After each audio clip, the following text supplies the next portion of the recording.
In a world where Carolina Panthers fans have an insatiable thirst for Panthers news and opinions, only one podcast roars ferociously. It's the C3 Panthers Podcast. Yo, what's the deal, Panther fans? It's your boy, the Professor, a.k.a. Tony Dunn. It's the C3 Panthers Podcast, brought to you by CarolinaCatChronicles.com, where every Tuesday night we chop up the latest news and opinions from the fan perspective. I do it with my homeboys each and every week, but before I get their voices on this mic, if we could get some thumbs up from the chat room, giving us a little okay on the audio. Adjustments made on the audio on the fly right before the show goes live never make for a good recipe, but I got my boy Cody in the house who he'll intro himself once, twice, or thrice if I make him. What's up, Cody? What's going on, man? And you never know, my voice might sound like Barry White at any given moment because of my crazy microphone. But hey, dude, it doesn't matter. It's a Tuesday night. I'm excited to be here. And as always, our chat room is lit with the Panther faithful fans of the C3 Carolina Cat Chronicles Podcast. The founder in the building, co-founder, Joe Rhule. What's up, brother? Underground West, C. John Kid Code Barrera, Matt Knows Nothing, Trill Warren, Brad Dugan, Tony Dunn. Ain't nothing to it but to do it, brother. Let's roll. The Panthers continue to roll on with training camp. At this point in the normal year, we would have been playing the New England Patriots at this point. We would have been able to see Cam Newton in a New England jersey taking over.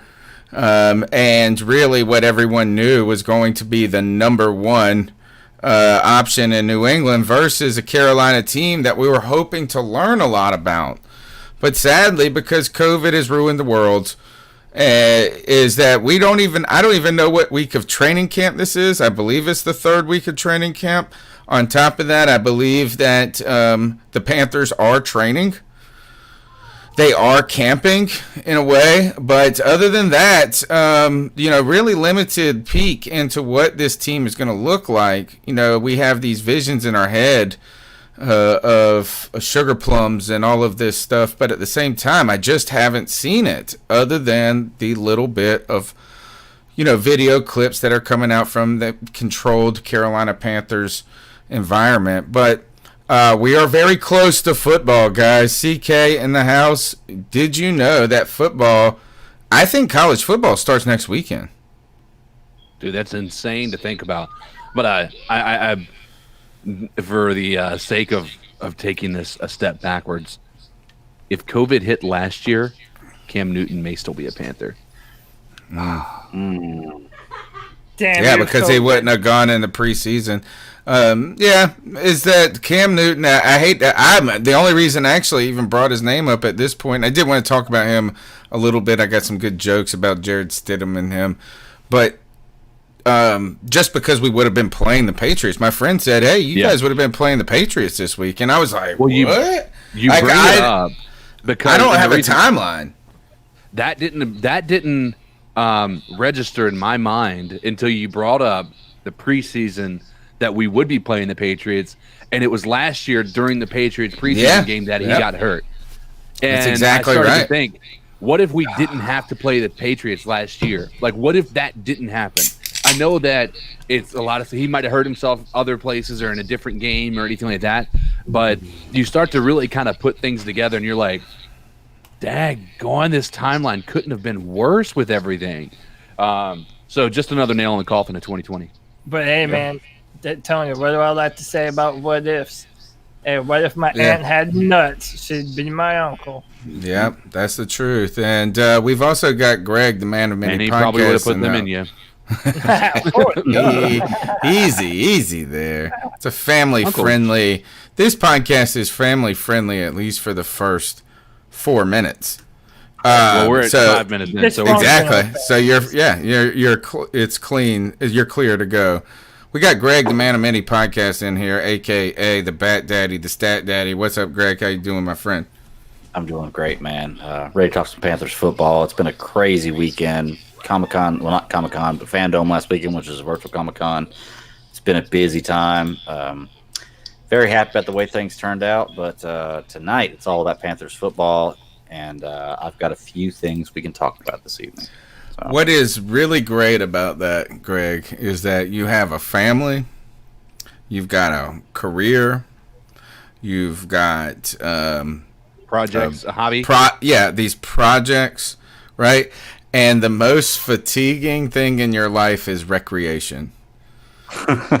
It's like, oh my really God, we've had all of this awesome movie watching.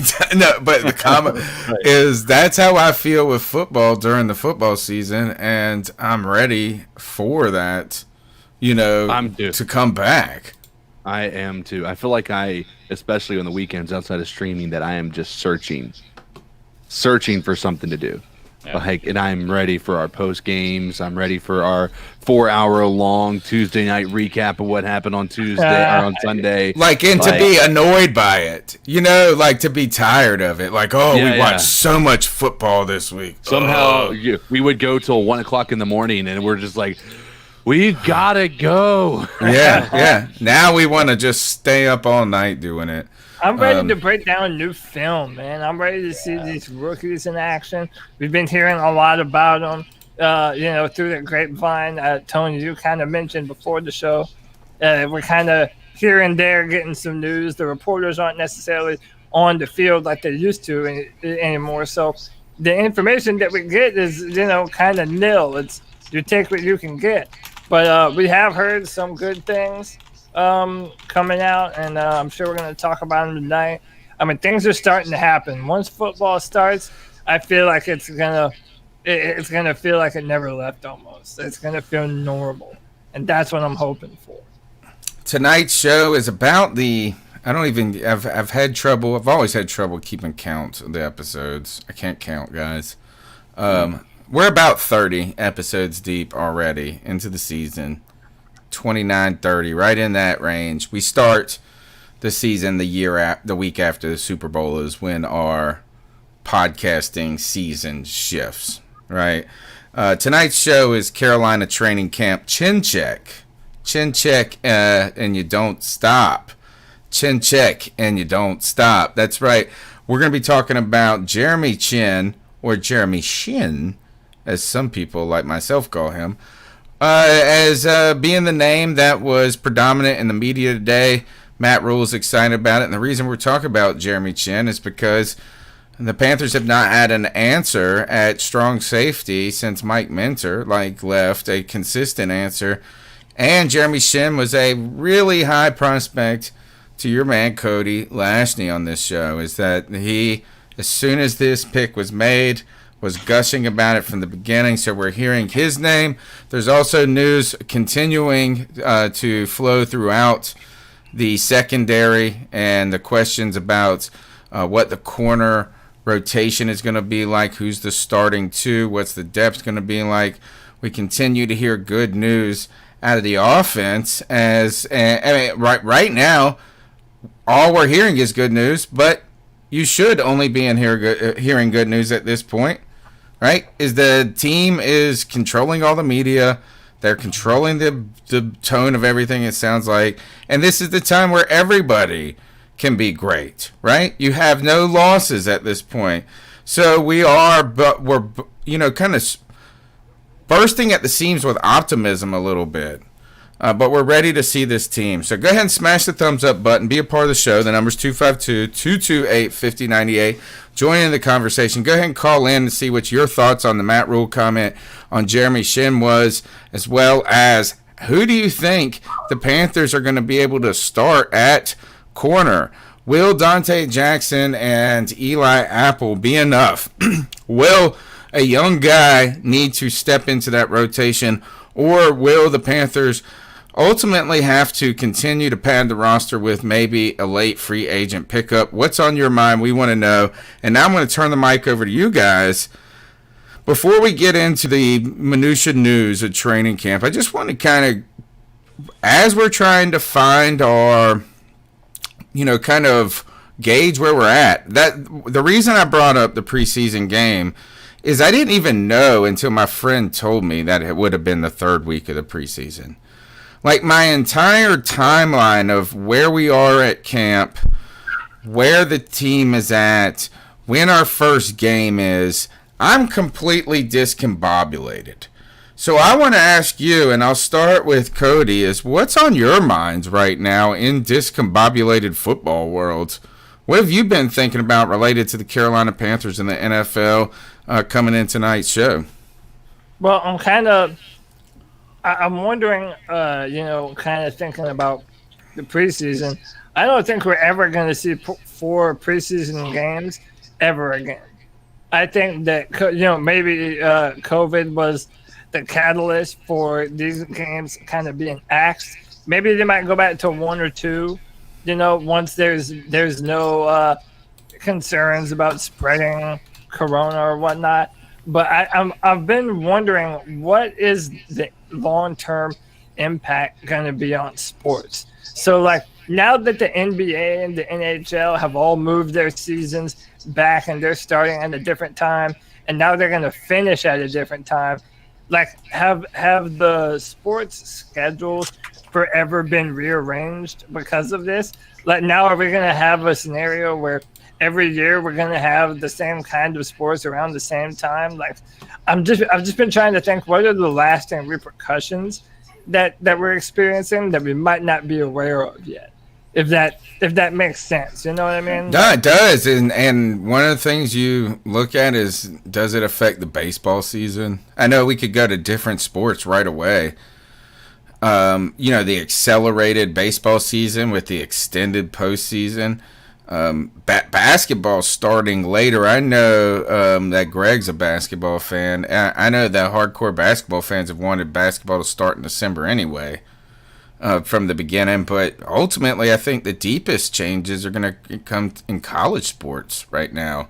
And you got to wonder if college sports are effectively going to recover in a way that they, are we going to weed out, the mid-level programs and beyond just college football, but basketball as well. I think that's where I'm looking at, like, going to be the most dramatic of changes this year and potentially in the short future. Right. No, I actually agree with you 100% on that. I think, adding to it, I don't think that pro sports will change. I think that after this pseudo basketball, baseball, football, and NHL season are over, I think it'll all go back to normal. I think they'll start their regular times. Football is not going to be affected. Hopefully, it's going to be about the same season, minus maybe preseason. But as far as the sports go, I mean, when you got guys making millions of dollars a year, I think they can be all right 1 year without having a 6-7 month break. Like, they'll be okay. I mean, basketball goes on for quite a while. It's October through June, so it's most of the year. But I'm sure most of these guys would rather go out there and play anyway, especially because they had that extended break. But as far as college goes, I agree, Tony. I think that it's going to affect the college game tremendously because curriculum in college is planned around sporting sometimes, isn't it? Well, in many ways their eligibility is, right? Okay. So they got to be in school at certain times. They got to be full-time students. So like when you have, if you're a football student, you really only have to be eligible 2 semesters in a way. Yeah. Right. And then those other semesters, they're trying to pack in classes, pull their GPAs up. For me, I'm thinking more of travel.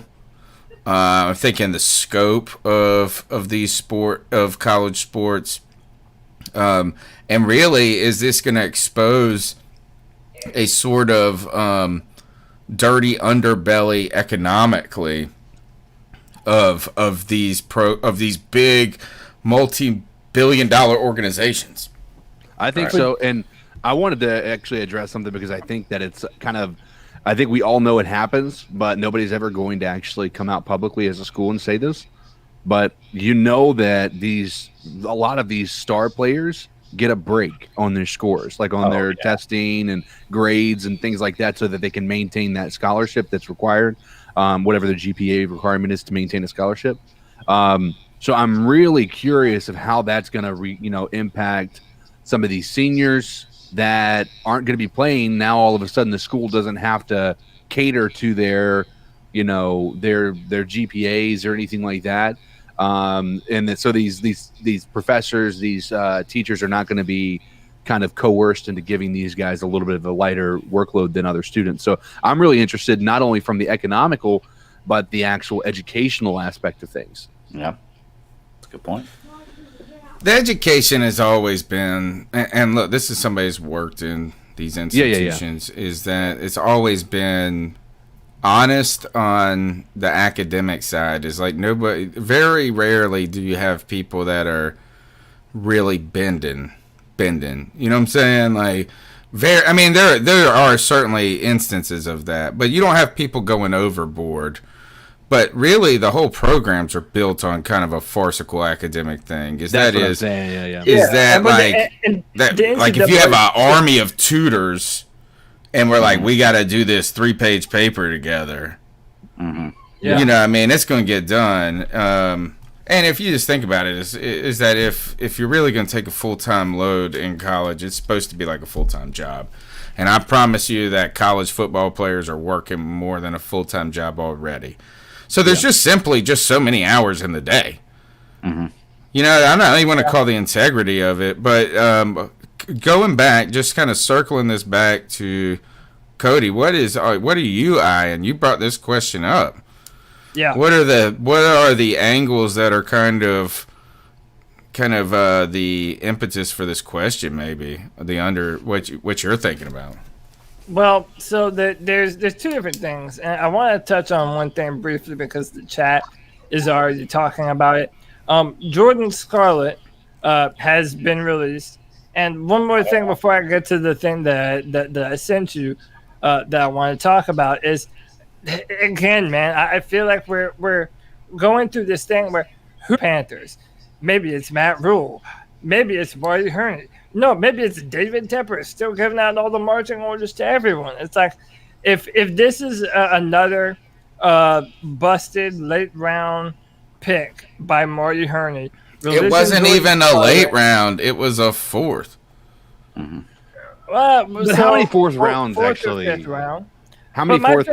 Right. No, I I understand. mean, it wasn't an early pick, but it wasn't a 6th or a 7th. Well, you don't expect a 4th-round pick to be an all. Who was our 4th-round pick this year? This year was It was after Jeremy Chinn, right? Yeah, Was it Stanley Oliver, I think. Okay. I feel like we're usually. Jody. I lost y'all. Yeah. Okay. Good. Okay, so it's not me. Oh, there he is. Oh, Cody. Nope. Oh no! Back out. You know what's Tell me happening. something. Your voice has got it's all delayed. downish. His voice got downish. And it delayed there for a second too. Oh yeah. He said something, and then his video. Hold on, let's see. All right, is that better? It's delayed. Is that better? Yeah, It is, but you're All right, delayed. I'll be right back. I'll be right back. But yeah, I guess the question was about the Jordan Scarlett and who actually released him and everything along those lines. And a lot of people were saying, let's start the die on that hill. I mean, the reality of the situation is, yes, there was promise with Jordan Scarlett, and I think we wanted Jordan Scarlett to be something. But when Bonifant got named the backup over top of him, I think that was writing on the wall that he was not at the standard that he needed to be, right? And so I don't think it's a problem that he got. Honestly, I don't blame Hurney. I mean, how many of our 4th round, 5th round picks actually make it, out of their rookie contract with us? Well, I think okay. Is that better? Yes. Am I better? Oop. Is that better? Okay. You're still a little delayed with your video and your mic, though. You're good. Late, so, all right. Pretty much the only thing I was saying is that I'm upset that it's another guy that didn't really get a chance to shine in this system, and now he's out the door. And again, it goes back to that thing: who's making the decisions? It goes back to that confusion that we keep on talking about. Who's making the decision here? Is that Matt Rhule that said, okay, well, this is a guy that was left over from before I was here. He doesn't fit what we're doing. Maybe we like Bonifant better, give him the axe. Or is this a Marty Hernandez decision? Based on the number of players who are allowed on the roster, or was this to try and keep another player? Like, I don't know what goes into it, but it represents another player that had a lot of potential and could have been good for us. And now it's, well, whatever, see you next time. Like, I'm worried about how many players are going to continue to go and come through our door that way because of our GM. I agree with you on the worrying about how many other players it's going to happen for.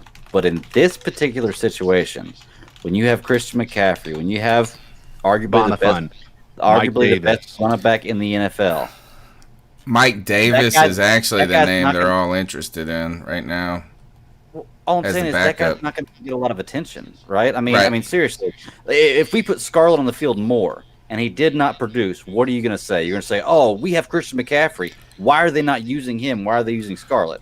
It's kind of a lose-lose situation either way. But honestly, I'll take the downside of Christian McCaffrey over the upside of Scarlett any day of the week. So for me, that particular position, it's a little bit different story. When it comes, I think what Cody is kind of even getting at though, is that it's not even about the cut. It's about the pattern. Right. It's about why did we draft someone who is going to be so easily cut, discarded. Now we do have to just say this is that it's really a little difficult to gauge if this is going to be the norm. Yeah. Or if as we go forward with the new regime, because clearly they are not interested in keeping anybody associated with the previous regime. Yeah, and I agree. To some degree, I think there is still some that's out there, but one of the things that I think that is important with all of this is sorry, I was trying to pay attention to the chat. The Earl Thomas thing. Anyway, sorry, that kind of got me distracted. Somebody else go ahead because I'm really thinking about this Earl Thomas thing now. Okay. Well, no. Yeah, I mean, and we come back to this and I saw we were both involved in a Twitter, just a retweet thing today, talking about the potential greatness of this draft class, right? So someone put out this, I think it was Panthers Culture, or he retweeted somebody this, and it was like, if Derek Brown is awesome, Jeremy Chinn is like the man, like they're starting to say is, and Gross Matos is like, if we hit on all three of these, this is an epic draft. On your first three picks and the rest suck, then it is a great draft. But we've been looking at our past drafts, and we've hit on some people every now and then, but really what the problem is that we haven't hit on enough fourth P picks. Right now, if you go back and you look at the draft picks for the Carolina Panthers over the last, I mean, you can go back to 2015. I would be remiss to see how many are on the dang team still. Do we know who, because they're saying the move was to make room for the punter. Well, when we put Pilardi on injured reserve, we made room for another punter. So who did we sign at that point? Because really, if we look at it from that perspective, we didn't sign another person in place of the punter. So who we signed when there was an open roster spot is who we really signed in place of Scarlett. So who is that? Do we know? In place of him? No. Basically, because they're saying right now, we waived Scarlett so that we can sign this punter. Well, if Pilardi I tell you, that was probably the most necessary signing in the world. Yeah. Well, here's my question, though. If Pilardi's not a part of the actual roster anymore, right? Don't you get a break on the roster anyway? Which means they signed somebody else that wasn't a punter after they took him off of the roster. And so they thought this lame ass was going to do good. Yeah. Whoever that was is actually the person replacing Scarlett or taking Scarlett's roster spot, not this punter kicker. So I'm really curious as to who we felt was a better and more solid selection than our fourth round pick or fifth round draft pick, Jordan Scarlett, that we signed after Pilardi was placed. I'm curious to who that person is because I don't know. We could have cut almost needed to cut a starter to get a punter. Cody, last week you were talking about the punter and the ice up of him kicking over the wall. basically just hitting some random dude in the side of the head walking down Mint Street or whatever. He did it again, right? Yes, he did it again. The next day he did it again. Wow. But Is this the same guy? Yeah, that's why they went and did this. When they said they had to clear room for an extra punter, it's because this guy sucked so much. An extra, so we have more punters on. We have more than one. I Punter think on our they're team bringing right now? in competition from this guy because he can't kick. What? Kodiak solved this problem though. He just needs to look at the side, kick it to the sideline. Yeah, because If then he it's not gonna aimed go at the anymore. coach, he would kick it straight down the center. It's almost like me playing golf. I suck so bad at golf. If I really start hooking it, I'll do something crazy, look 100 and whatever degrees this way and hit it and hope it comes way back around. Yeah. Okay. Well, it's like taking a piss after you wanted to. It just shoots everywhere. You have to aim in a different direction. Linebacker Stanford. Signed. What's his name? Linebacker Stanford is what Matt knows nothing said. So I'm really curious because I think Mike's right. I think that that's depending upon what our linebacker room looks like, he's probably not going to be on the 53-man roster, which indicates to me that they intended on cutting Scarlett even before the season. So I think this was just a preemptive cut. I mean, I don't know who this linebacker Stanford is that we've gotten. Not it. I don't know either. All right, I asked everybody what was on their mind for Cody. It's how sports are going to change amidst COVID. CK, anything on your mind in the sports world come in tonight's show? I mean, honestly, I think the thing that we've all kind of had on our mind, and that's the Earl Thomas news. I mean, if we had one area that we felt like we need the most help, where would it be? Not there anymore. We got Jeremy Chinn. I don't know. I don't want to. Jeremy Chinn, the way he's gaining weight, they're definitely or something. Like what has he been playing at? Because it's not been safety. They've been giving him reps somewhere else, haven't they? I don't know. I mean, I have I thought that was FA putting on all the weight. Matt Rhule said Chinn is going to play a lot for us. Said he would likely be a starter today. He plays really hard and plays really physical and is extremely coachable. Now, I don't necessarily know where that means we're going to play him. I'm assuming we're going to play him at nickel because because a lot of tight ends are starting to line up there, and Jeremy Chinn is 6'3", 230 something pounds. He's going to be able to match up with those bigger body tight ends that we're going to go against, and he's going to allow us to do different things based on him being in that alignment. And plus it lets us have Shaq on the field readily. Matt Rhule has been saying that Andre Smith has looked good in practice. So our linebacker core may be a little bit better than advertised. So I feel like I remember hearing something not playing the safety positions. But that nickel position, makes sense now. Maybe that's what it is, or MC Mike V thinks you're right. Who knows? I mean, that's one of those. He can go in either direction. We probably need help in all directions. So either way, but when it comes to Earl Thomas, ugh. Oh, hold on. It says we're back. Is we back? Is we back? Let me see my. The chat room is. You're right. Who knows? I mean, that's one of those. I don't know. We're delayed on where we are live. Hopefully, the buffer was on drop frames detected. We just skipped ahead. Why are y'all doing this to me? Why does it say Streamlabs detected drop frames over a few seconds ago? What does this mean? That's it. That just means the internet was typically. Yeah, I think we're good now. My video is back up. Okay. I got nothing. I got zero interest in the old Earl Thomas at this point. And not because, is that if you can't fit in on the Ravens right now, with a chance to win, and if you can't adapt, you can't put yourself in a position to be coachable on a team that was inches away from the Super Bowl last year. Right, I mean, right. yeah. So, all right. Greg, anything on your mind specifically? Sports world? I don't know if it's back yet. I think. Oh, okay. All right. So, on my when it comes to the sports world, is fantasy football, actually. Yeah. Now that all the gambling has been legalized and we can all watch commercials for DraftKings, we can buy stock in it, right? Yeah. Publicly traded companies.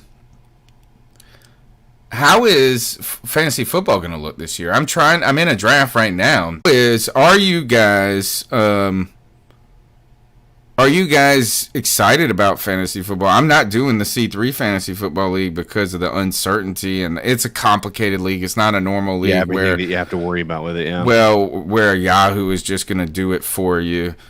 But are you guys going to be playing fantasy? And do you have any? Is it even on your radar yet? I mean, I am playing in a free league, and it is honestly just so that I can have something to do, if nothing else. That's going to give me the opportunity to actually. Why is it COVID that has you unfantastic? Dude, I don't think it's that. I think my mindset right now, it's just been like this is supposed to be a break, right? I think right now having sports for me is going to be relaxing. And when you start adding fantasy into that, it starts to become just like what we passed, 6 months, which is just online consumption and just working. Like for me, it's like, doing the stream. Oh, no, there you go. Okay, sorry, it froze on my side again. It's doing it. Yeah, we're gonna have to speed the show up tonight. It seems like. But I think it has a lot to do with just how this past 4 or 5 months being stuck at home has already impacted us. The last thing I think I want to do is spend more time just having that other content consumption when all we've been doing is dealing with Netflix, YouTube, doing this. Now watching sports, I want it to be a break from all of that. And I think fantasy is going to kind of bring me right back to where I was, where I'm just staring at my phone, setting up my lineup, researching people. And that normally is fun, but right now I think we've just done that for so long. It makes it more of a chore now than it's ever been. Yeah, like it's another thing that takes up time than it being something that you want to spend your free time doing. I get that. Yeah, and it's hard to prepare for this year. But I've been talking about running my fantasy league or debating whether I'm going to or not, and everybody I've talked to has been like, well, it's going to be the year of the waiver wire because you don't know what's going to happen with anybody. Yeah. There could be a guy who decides he wants to play, and then 2 weeks later is like, oh, no, you know what? I'm afraid of COVID, and I don't want to do it, which, that's his thing if he wants to do that. But you never know what's going to happen with this year. And I don't even think I'm going to run my league this year. I think I'm just going to play daily fantasy. That's what Mike Vella was saying is, and one of the things that you don't have to worry about. Imagine if you're in the fantasy football you're the hunt, and all of a sudden you got Russell Wilson, he's killing it, and he gets COVID. Mm-hmm.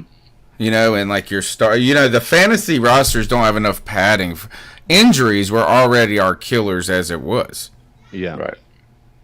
So is that now you got this? Fantasy. I'm trying to do this draft. I am trying to get my head in it, and I am not very prepared. Yeah, right. And but the cool thing about this year when it comes to fantasy is I'm looking at it. I almost feel like we're about to get a purge of old talent and an injection of new. Yeah. Like the receivers.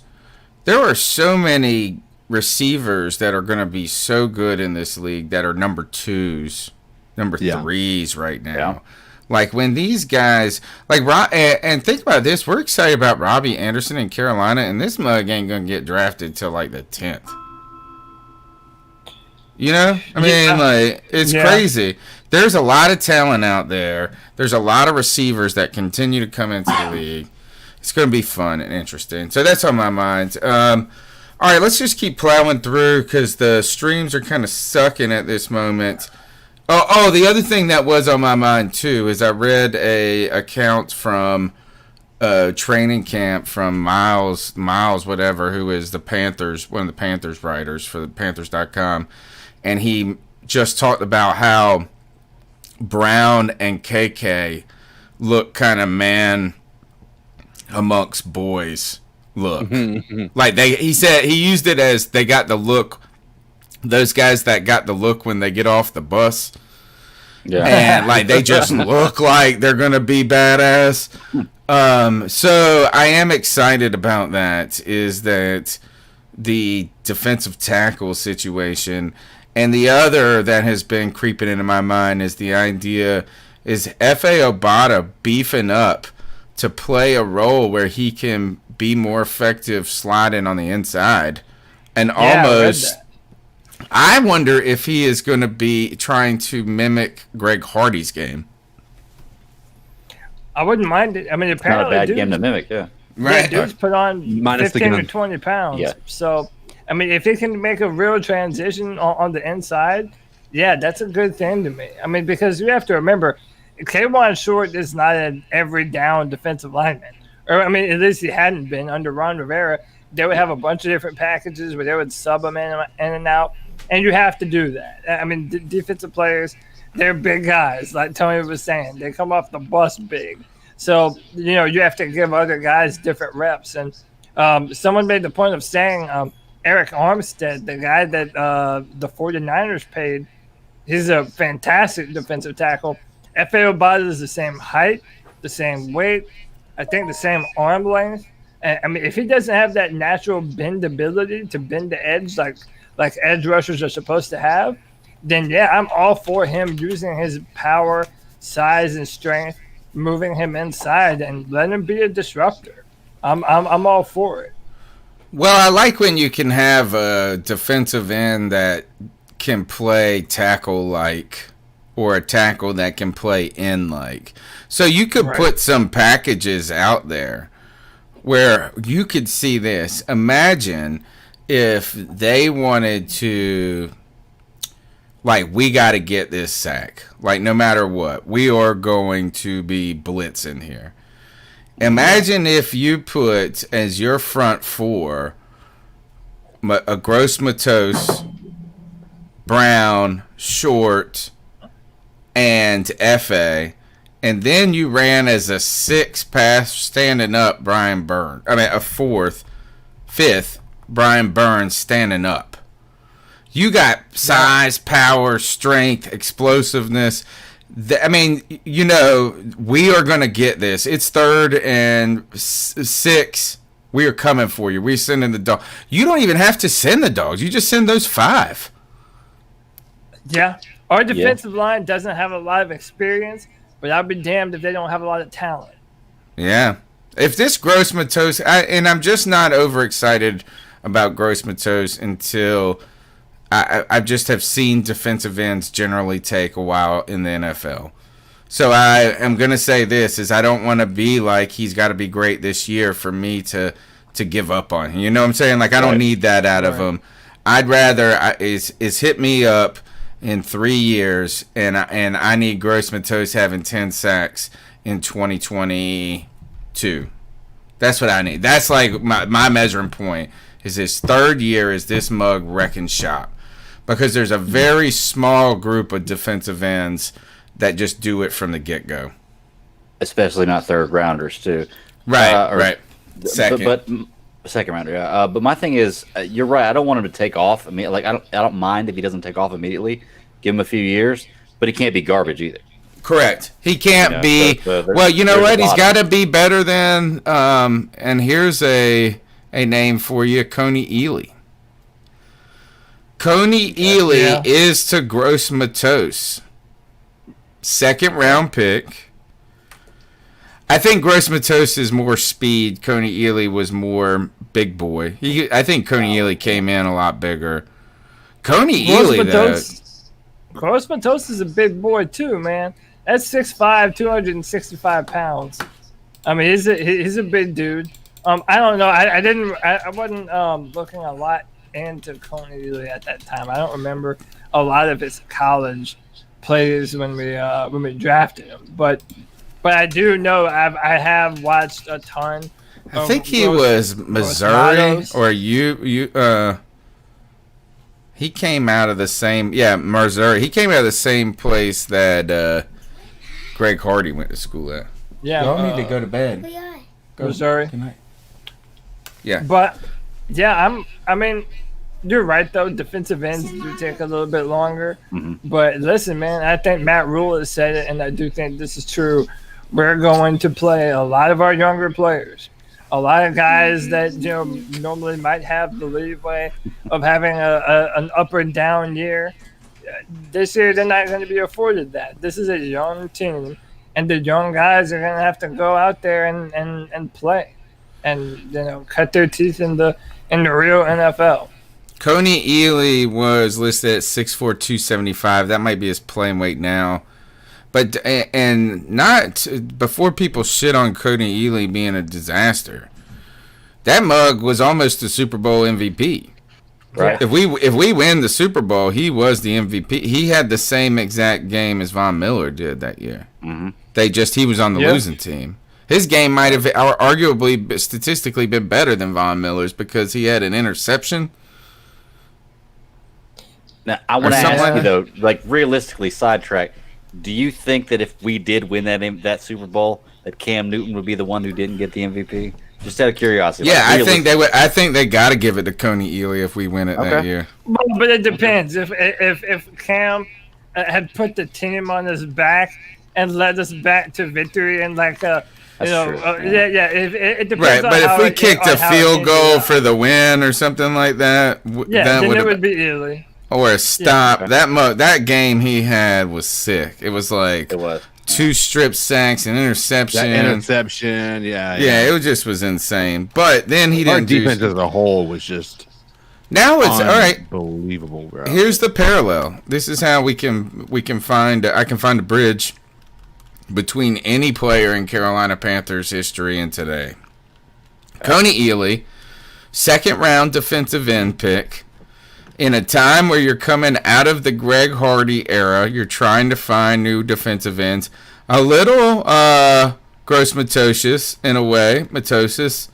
Gross. But then here's the next parallel here, is that Coney Ely, after he had that monster Super Bowl game, was given the reins. Right? He was given the position. Yeah. They said next year, and he should have. I mean, I don't see why you wouldn't. It seems a logical plan that he's going to start next year. He had a year as a rookie. He kind of coming out party. He's got the skill set. We drafted him, this and that. He's going to start. They gave him the position on the silver platter, and then all of a sudden he was in Ron Rivera's shithouse immediately. He didn't even make it out of preseason, right? Right? No, yeah, it was immediately people were already on his ass. But my question, what did we trade him for? Oh, nothing. To the bit with the Jets, maybe, or the Bills. No, I thought it was the Patriots. No, Patriots. we traded him it was the for Patriots. A 3rd round pick. That's not terrible. Oh yeah, but here's the connection to today, is that right now this new coaching staff has put some serious words behind some players already that we are not as maybe confident in as they are as a point. Now, Cody, is this a good time to segue to your tweet? Yeah, I think so. Because to me, this is concern.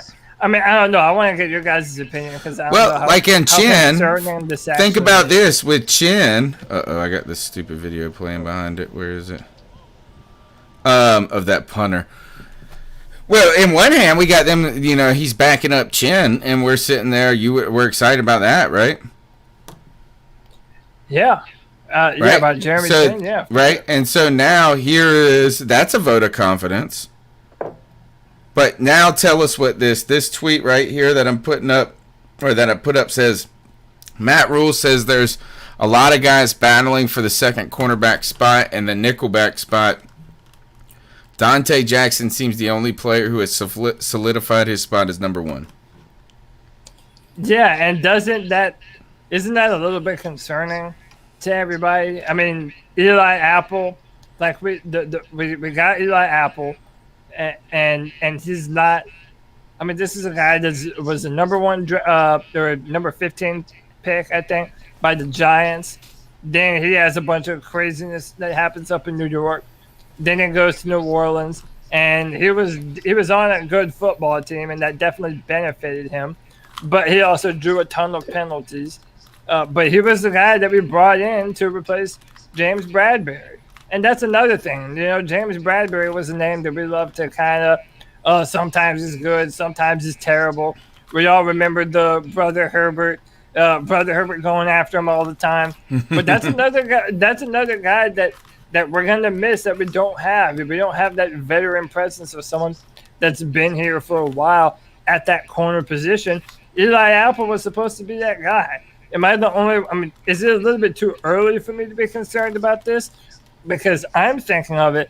Why isn't Eli Apple like showing himself to be the number 2 corner? And why haven't we heard his name at all, really? Why is Corn Elder, of all people, still in conversation to be the number 2 alongside Apple? It doesn't make sense to me. He likes corn more than apples, I guess. Yeah. Oh, yeah. But he's talking about your mic, Tony. No, his corn and apples. No, did you see Ben? He said, Tony, this has been driving me crazy. Your mic is too sensitive. I can barely hear everyone when you speak up. You about to blow my speaker/ears out. Still love you guys. Tell me these things earlier, dude. I did tell you. What happens is you get really excited and you go like, oh. Get really yeah. But it wasn't really about him. He said it drives his wife crazy in the car. Yeah. God, guys, y'all gotta tell me this more. I can't hear myself. Who said? What did he say? My wife hates football. She lived the more. No, the other one. Okay. If you go all the way up, Ben asked, like, and then when I'm in the car listening, it drives my wife crazy. Yeah. Sorry, dude. You know what drives me crazy is this fucking microphone situation. I've been trying to get it right since 2014. Dude, my microphone's still trying to fuck with me in the middle of podcasts. It's not fun. But hey, Blake Bettis said Corn just needs to be shucked off this team. Oh, would you have preferred Corn to John or to Jordan Scarlett? I do think it's disappointing that we didn't hear more about. We haven't heard more about Eli Apple. They kind of pumped him up like it was going to be that. I'm surprised Dante. People are looking so high. Think about this: is Dante's about to be our number 1 corner? Oh, yeah, sure. and by the way, this is a guy who's not very disciplined in man coverage, and we're in the division with Julio Jones, Michael Thomas, Mike Evans, Rob Gronkowski's here now. Dude, imagine 6'7" Gronk on like 5'9" Dante Jackson. That's gonna be Chinn. Is that I'm more worried about Mike Evans on Dante Jackson, Julio on Dante Jackson. Calvin Ridley is another one. Now, what's the guy that New Orleans brought in? The dude from San Francisco. Oh, I don't even know. I didn't realize. Breaking news to me. Yeah, the receiver who used to play for the 49ers, and now he's on the Saints. 49ers. He was with Denver before that. Oh, yeah. Emmanuel Sanders. Yes, Emmanuel Sanders. Okay. Yeah, he's over. He's in New Orleans now. Man, I was hoping Carolina was going to get him last year when he was available. But my point is, this is not necessarily the right division to have a questionable secondary in.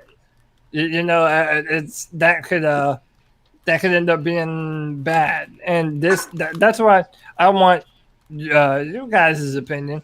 Am I worrying about this too early? Because I'm thinking, man, that's not what I want to hear. That's definitely not what I want to hear. Well, I'm going to write these receivers down real quick, and then I want to see how scared I look. Did you expect any different, though? I mean, Yeah, I mean, think Eli agree. Apple should have had an opportunity for that number one. I don't think that Dante should have locked down that position immediately. Like, I mean, I think he's built to be a number 2 cornerback. I don't think he was ever built to be the top dog. I mean, correct me if I'm wrong, but Cody, would you agree with that? Well, he was yes and no. He has the physical ability to do that kind of stuff, but he isn't built like your traditional shutdown corner. Yeah. He's a little bit smaller, but he does have the speed to do it. He has the hips to do it, and he has the intelligence to do it. Early on in 2018, I mean, he was starting to look like a shutdown corner, and he's very intelligent and when to break on balls. Yeah. And I mean, he really is good at what he does. It's just a discipline issue with him. A lot of times he'll get undisciplined, and we've said this before. Last season, when things started to go bad for our football team, it went bad for everyone.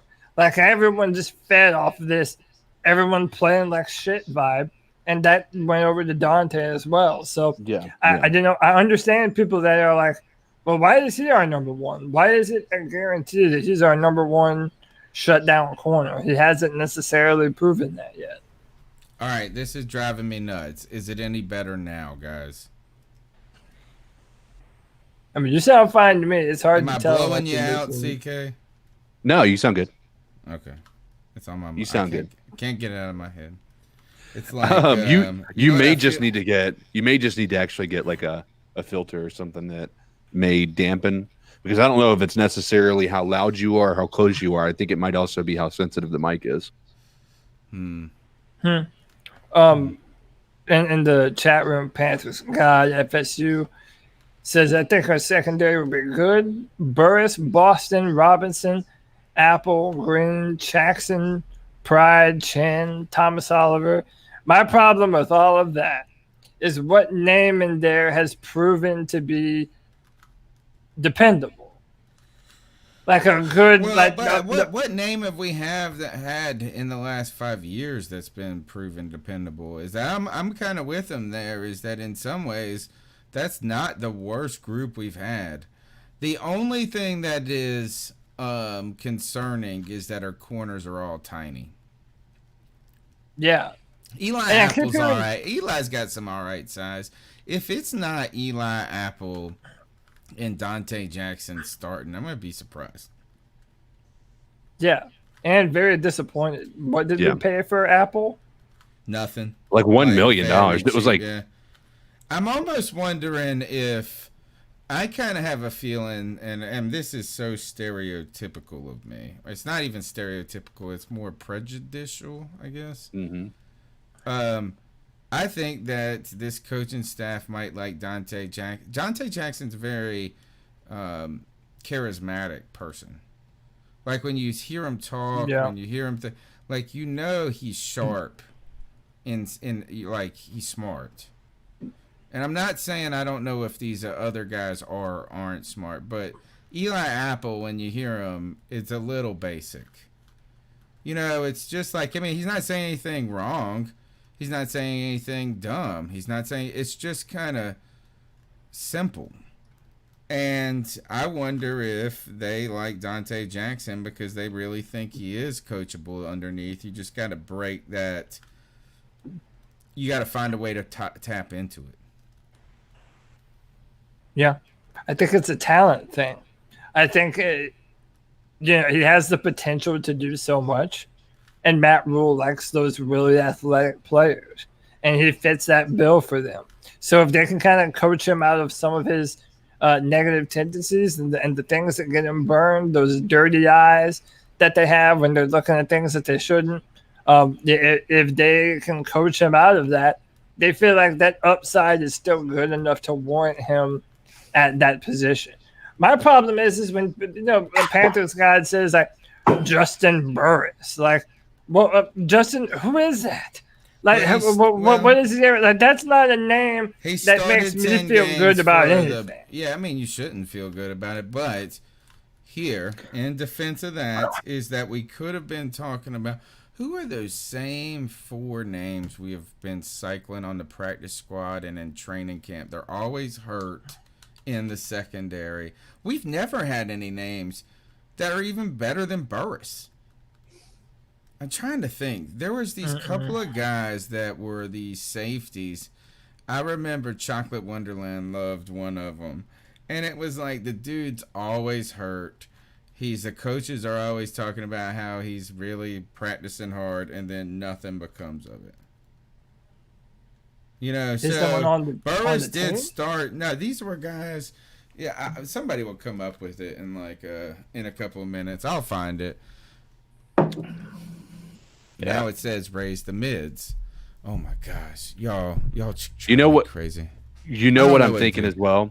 When I was thinking about Chinn and him playing a different position, I think it had a lot to do with the fact that he was after every practice picking Luke's brain, like asking him advice and all of this. I mean, I know that could be interpreted a lot of different ways, but it does seem as though it's the possibility of him playing a different position than just the safety position that I think we were anticipating him playing. Weren't we thinking he was just going to play safety? Well, we didn't know. Yeah. I think it depends on how the rest of the team, pans out. But I'm so mad right now. I'm so mad. Oh, bro. Ben asked us. You don't even know how mad I am right now. I'll tell you about it here in a little while. Moment, but anything else going on? Any other, Panthers news or anything you guys want to talk about when it comes to? Oh, we got some cats call. Let's see what the cat call is going to say. We've got 2 of them tonight. Let's see what they got. Podcast, how y'all doing? G. Cavassier. What's up, G? It's been a while, but I've been busy with my family. You know what I'm saying? Been really, really busy. Okay, I'm going to talk about the elephant that's in the room. You guys probably already spoke on this. I don't know. But if not, I'm going to say it. I think we should try to go sign Earl Thomas. Now, hear me out, man. I agree. That dude is a hell of a damn safety, man. For real. That dude is a good-ass safety. I know he had his ass taken with Seattle. You know what I'm saying? Y'all remember that shit when he fucking flicked the damn coaching staff off when he was getting carted off, which was classic. You know what I'm saying? Yeah. Then we all know what happened in Baltimore. He punched another damn teammate. But the way I look at it, you get somebody with experience like that, you know what I'm saying, to boost up our damn secondary with that pass rush that hopefully we'll have and can stop the run, our front four, hopefully, But, man, you put him next to damn Trey Boston, and everybody's talking about, we drafted Jeremy Chinn. I haven't seen Jeremy Chinn yet in action, so I think he's going to be okay. My thing is, put him in the damn nickel, man. Put him in the nickel. And with Phil Snow's defensive scheme, oh, my God, man, Thomas will fit in that shit perfectly, man. I really think, man. And before I go, if we sign Roman Harper, who came from New Orleans, and he came to the damn Panthers, a damn Saint played for the damn Panthers, and lost in the Super Bowl, unfortunately. If we picked his ass up, hey, why can't we get Earl Thomas? And then, we had situations in the past when teammates fighting. Y'all remember when Steve Smith punched Ken Lucas? You remember when Cam Newton got in the scuffle? You know what I'm saying? With Josh Norman. I really do think that he could be a good addition to this team. So give me your thoughts on that. Please don't kill me. Please don't. And always remember, keep pounding. Keep pounding. Keep pounding. Nah, we would never kill you, man. That's the legendary G. Cavassier. Mm-hmm. Yeah, I definitely can't kill him because I was talking to a guy at work about this today, about Earl Thomas and how I can't believe the Cowboys never picked him up and how he's a guy out there that I wouldn't mind checking out, giving a shakedown and seeing how he could fit with this team because you're right. Even though there is a slight attitude problem, perhaps, that doesn't necessarily mean it's a reoccurring thing. I think that's one of the only real incidents I've seen that's kind of outrageous in his whole career, but the talent is immense. And you don't think him getting held up by his girlfriend after he got caught in a 3-way with his brother and another chick is something that's outrageous? I didn't know that. So they also arrested his wife for like beating up on him or something. Yeah. Like there was a domestic violence on her against him. Knowing Keeps that it- is different. Yeah, sorry. Yeah. Okay, those are a little different. I have to look into those, but let me retract what I'm saying right here. I want the actually talent. think I want the talent. You know? the least controversial thing when it comes to Earl Thomas was him flicking the coaching staff off. That's the only thing I knew. You know, about. he wanted a new contract, and the reason he wanted a new contract was because you could get hurt at any moment. And he goes out there, he buckles to the fans, he buckles to the organization, and blew it out. You know what I'm saying? Like, he would have been the highest paid safety. You know, that was the. I feel for those guys at that moment when you get suckered into, you know, play for the team, this and that, and you get screwed in the end. It happened to this guy, Javon Walker. All right, Javon Walker was a Green Bay Packer wide receiver when Brett Favre was there. And Javon Walker had a couple of seasons. He was so electric. So electric. And he sat out in training camp, and he was going to hold out. And Brett Favre comes out and pleads for him to put basically the team ahead of himself, like just guilt tripped. He got guilt tripped. So he stops the holdout, and like the second week blows out his ACL and never got paid.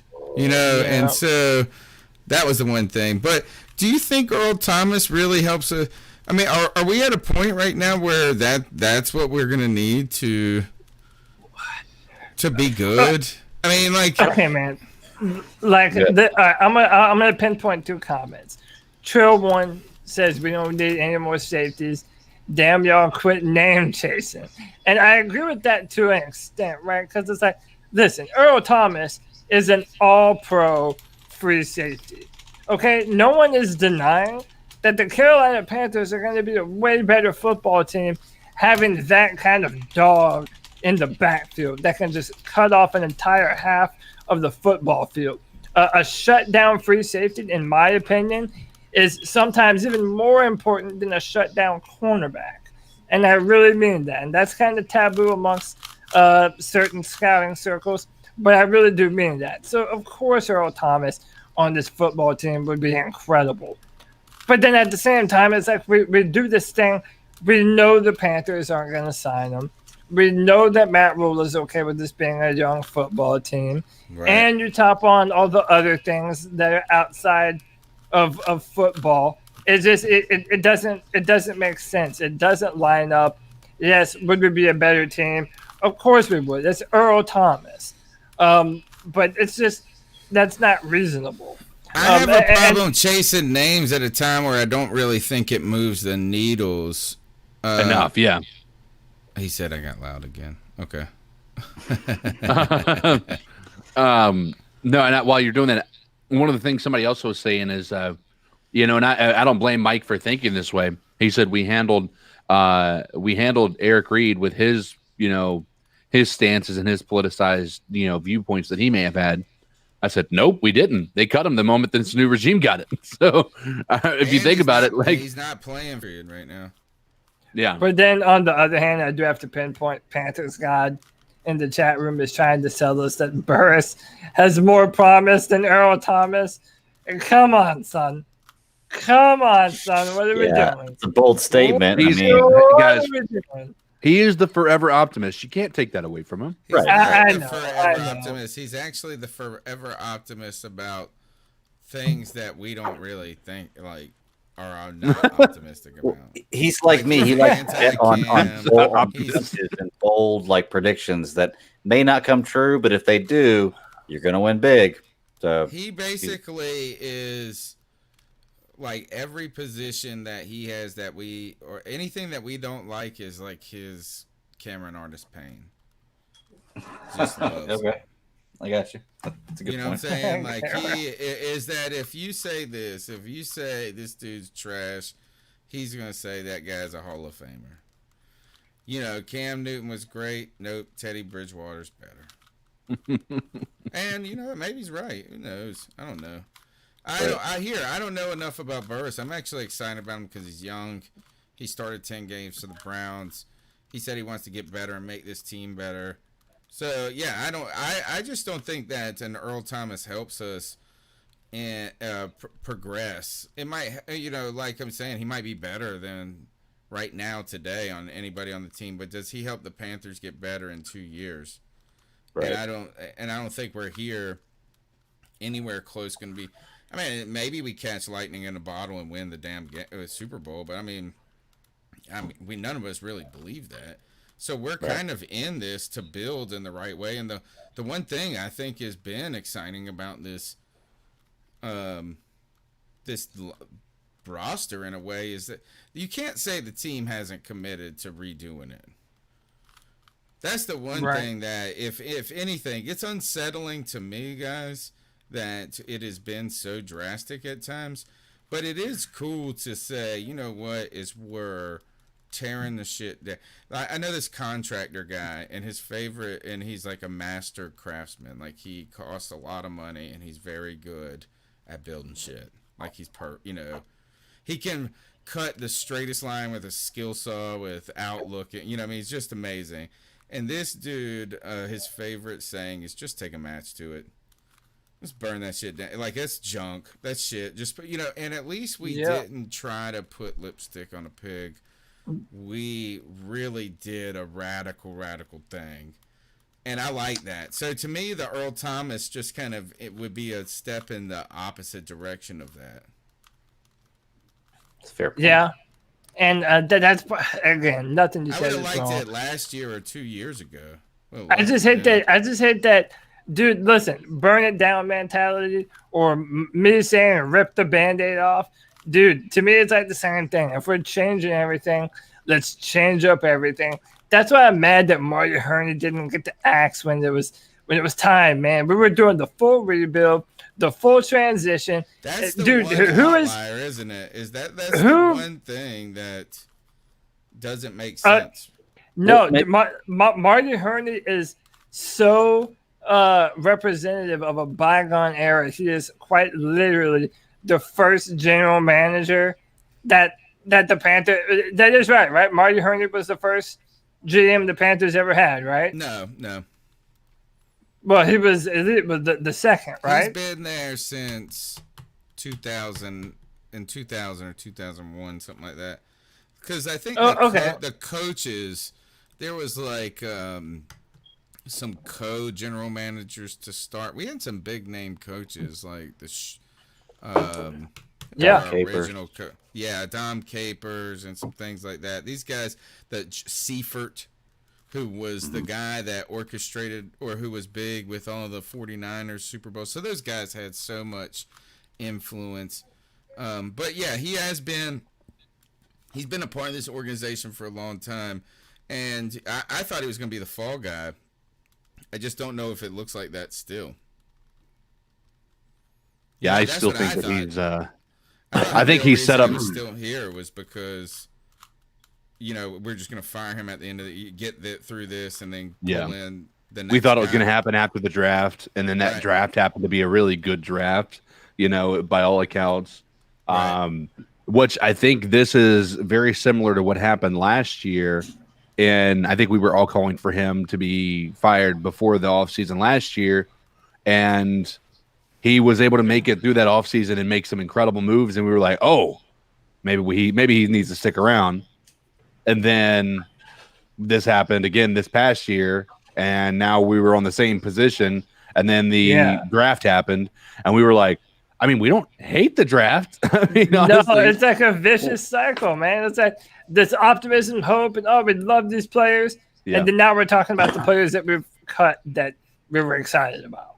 Well, let me ask you, do you think that it comes down to a matter of who else would have had if not Herney? Like, was there any other GMs out there that had some experience that we could have signed that would have been a good replacement, or that we could have brought on the team that we thought would have matched what we were doing? I'm not sure. That's why I'm asking. I just don't know. Like, maybe that was the mindset of, well, we don't have anybody else right now. Let's see what happens next year and see if something opens up. So I know that there were people, but even if there weren't people that we know, dude, there are people in the NFL whose names are being floated around right now behind closed doors.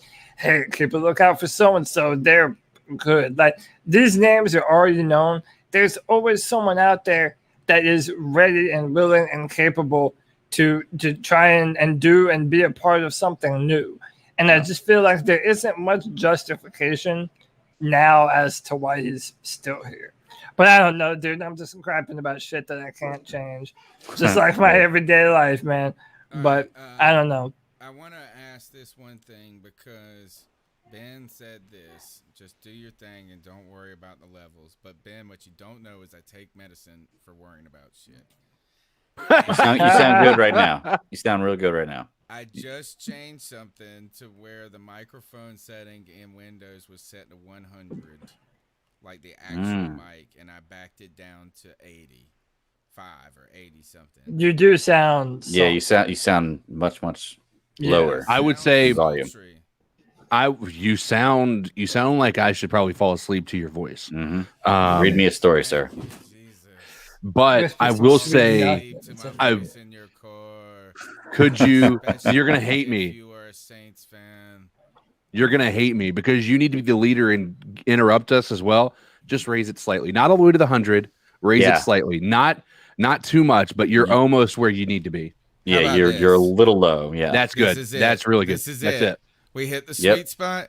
I think you got it. Yep, it's right there. That's my O face. Oh, there. That's perfect. Yeah. Because even when you got loud, you weren't clipping or anything like that. So that was good. That's good. That's a really good spot. Oh my goodness! Thank you, Jesus. Thank you, Jesus. Okay.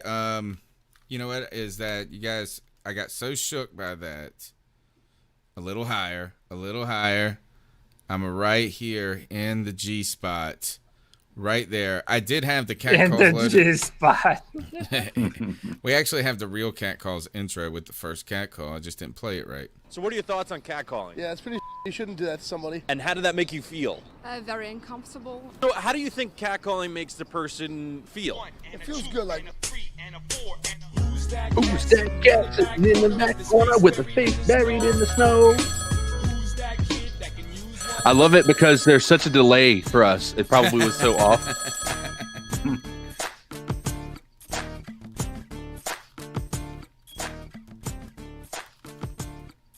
Hey, what's up? This is Kevin from Charleston, South Carolina. I was wanting to know if y'all think we should go after Earl Thomas. Nope. Out there, probably get him for cheap. He's a good safety, we need safety. And also, like, what do y'all think about the Madden ratings? Madden just came out. I was thinking about buying it. What do you think about Carolina's ratings, the player ratings? I think Cam is at 78. I think Teddy B is at 75. Are any of y'all going to get it? What's y'all's gamer tag? And if any of y'all want to get y'all ass beat in some Madden, tell me where y'all want to do. You want to do it on Xbox, PlayStation? What's up? I get 10 stacks on it. 10 stacks, I mean like $10. But, you know. Which one of y'all got that Teddy B Steve or that Graham to know Steve? That's all I want to know. Thanks for letting me call. I'm glad people are digging my style a little bit. The Teddy BD is taken off. I have multiple people referencing that.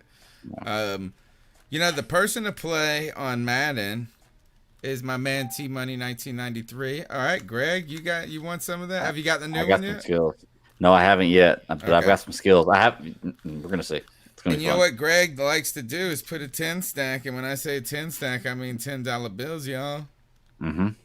$10 $1 bills. So with the Madden ratings, you know what was interesting to me is that Chase Young was superstar rating already. Like he's got the highest rating. He hasn't even played snap yet. I ain't even mad at it. He's the best defensive end I've ever scouted coming out of college. Did we mention about Ron Rivera and his lymph? No, we didn't. We haven't touched on that at all. So with the caller, he went with the Madden ratings. What was Earl Thomas, which we've already addressed, and now let's turn. Go ahead. He said Cam was 78 and Bridgewater 75, which is interesting. Okay, so. I'm okay with that. Actually, I'm not okay. I think both of those should probably. Well, I don't know. I don't know how they factor it in. Cam's about the ball, bro. I'm worried about. I'm not worried about it. I think in Keel Harry or whatever is going to be a pick this year in fantasy. That's who I'm eyeballing in the late rounds. Is that dude? He's been connecting with Cam a lot in camp. But Ron Rivera announced that he had, I guess it's a type of lymphatic cancer, caught very early, and highly treatable, right? Cancer, or treat, as they have good success rates. And I know this seems a little callous in a way, is that he does have good resources available to him.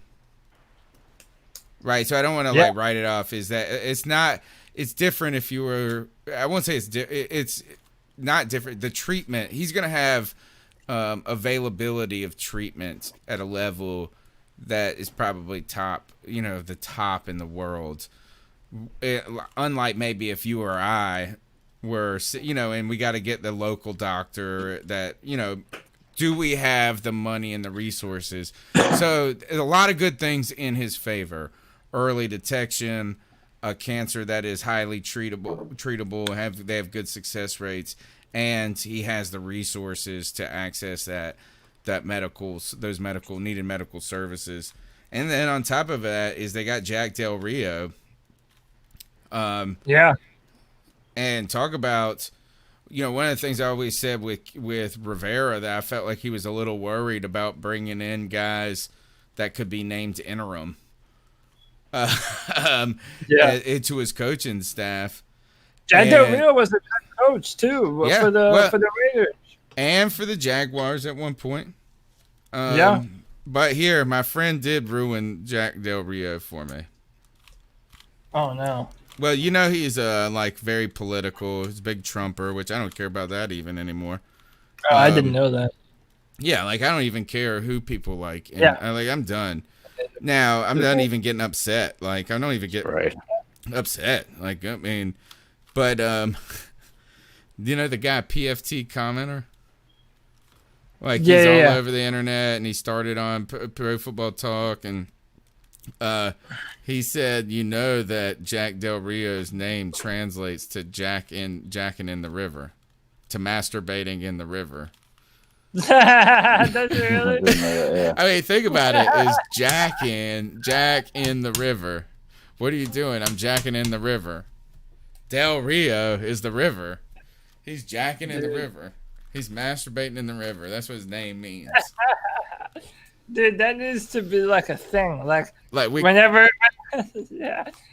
whenever we start that middle of the season downslide, dude, with Jack Del Rio in it. Yeah, I mean, I'll tell you this is that I think he's right. I'm never going to be able to look at him the same. It's kind of like the Teddy BD. It's you just can't look at him the same. It's damn, I got more, all right. I'm giving you more respect, Tammy, right away because you got an alien in your pants. Look, but I mean, it's true. Nobody has to say that. That mess was weird. I mean, not weird. I don't know. All right, let's see. We got one more call. So Ron Rivera, good dude. Poor guy, again, in another situation where he has to be the face of an organization dealing with a bunch of shit. You remember that? Is all the crap that went down in Carolina, he always dealt with it. There was no Dave Gettleman out there. There was no Jerry Richardson taking any of the heat for any of this shit. It was always send out Ron Rivera to make things better. And guess what? He goes to Washington to change the culture, and what is he doing? The same shit. Darius Geis cut. Got to deal with that. He did handle that. I think in retrospect, I think he applied a lot of the Greg Hardy stuff is they didn't wait any time. They just let the guys go. See you later. Right. We don't care if we're done. All right. The number's 252-228-5098. Here's the next call. What's up, C3? Uh-oh. Boy Quiet. Mike, Supreme Leader, at your service. What's up, Mike? Just want to first give a big shout out to my man Ron Rivera, Riverboat Ron.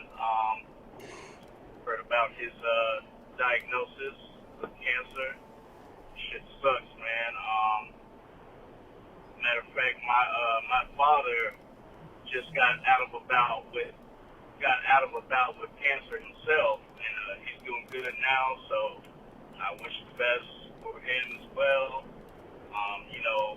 Regardless of what whoever thinks about him as a coach and all this football stuff, he's a father and a husband first. So big prayers up for them.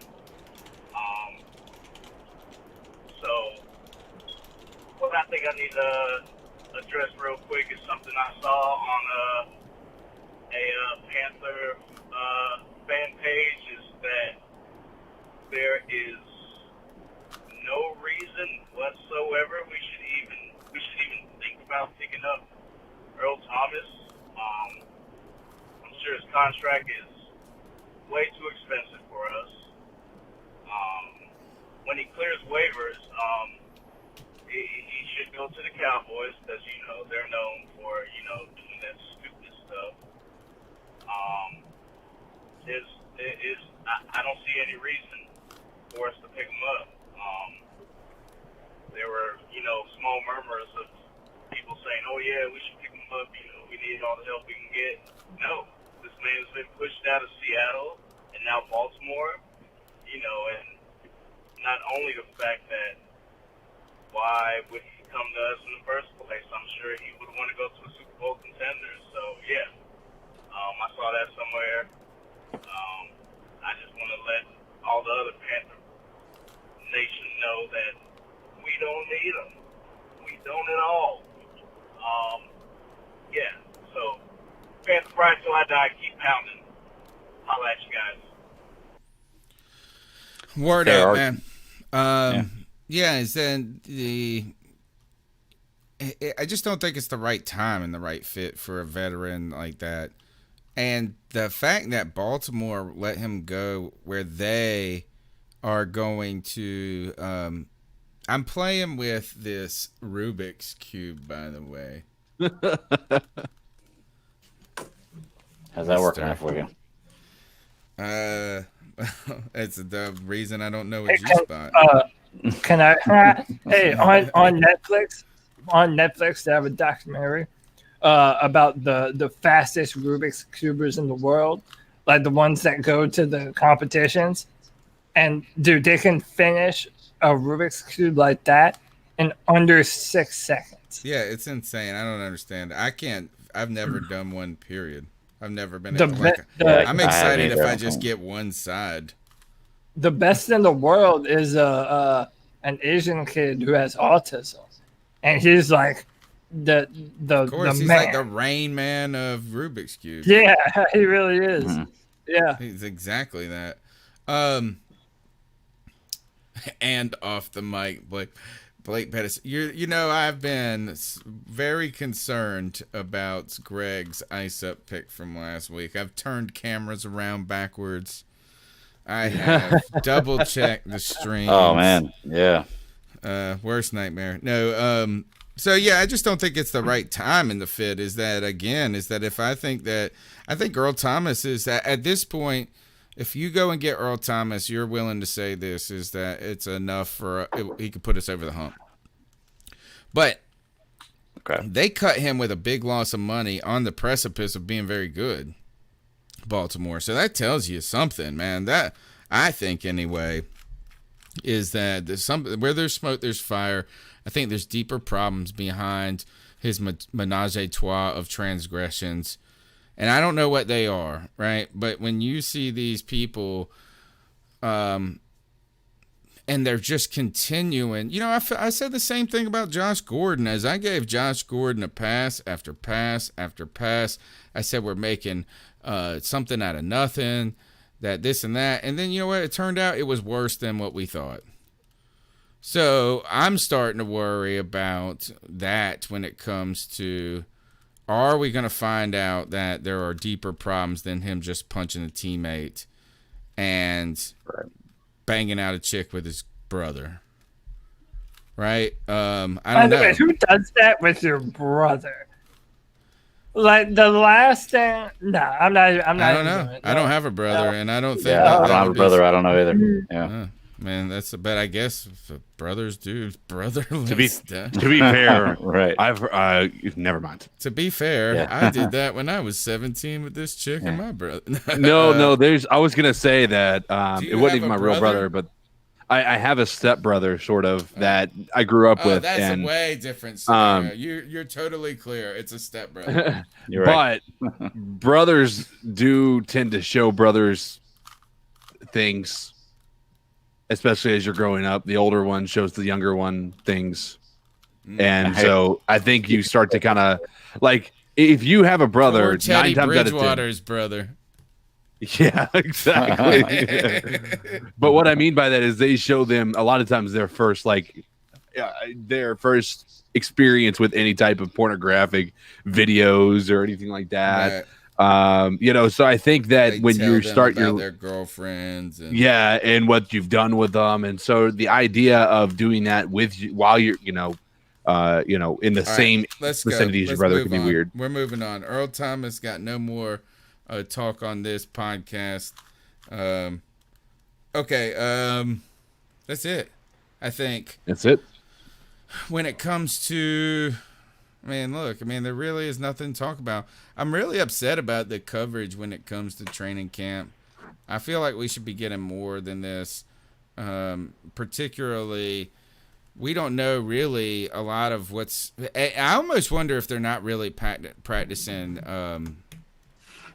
as hard.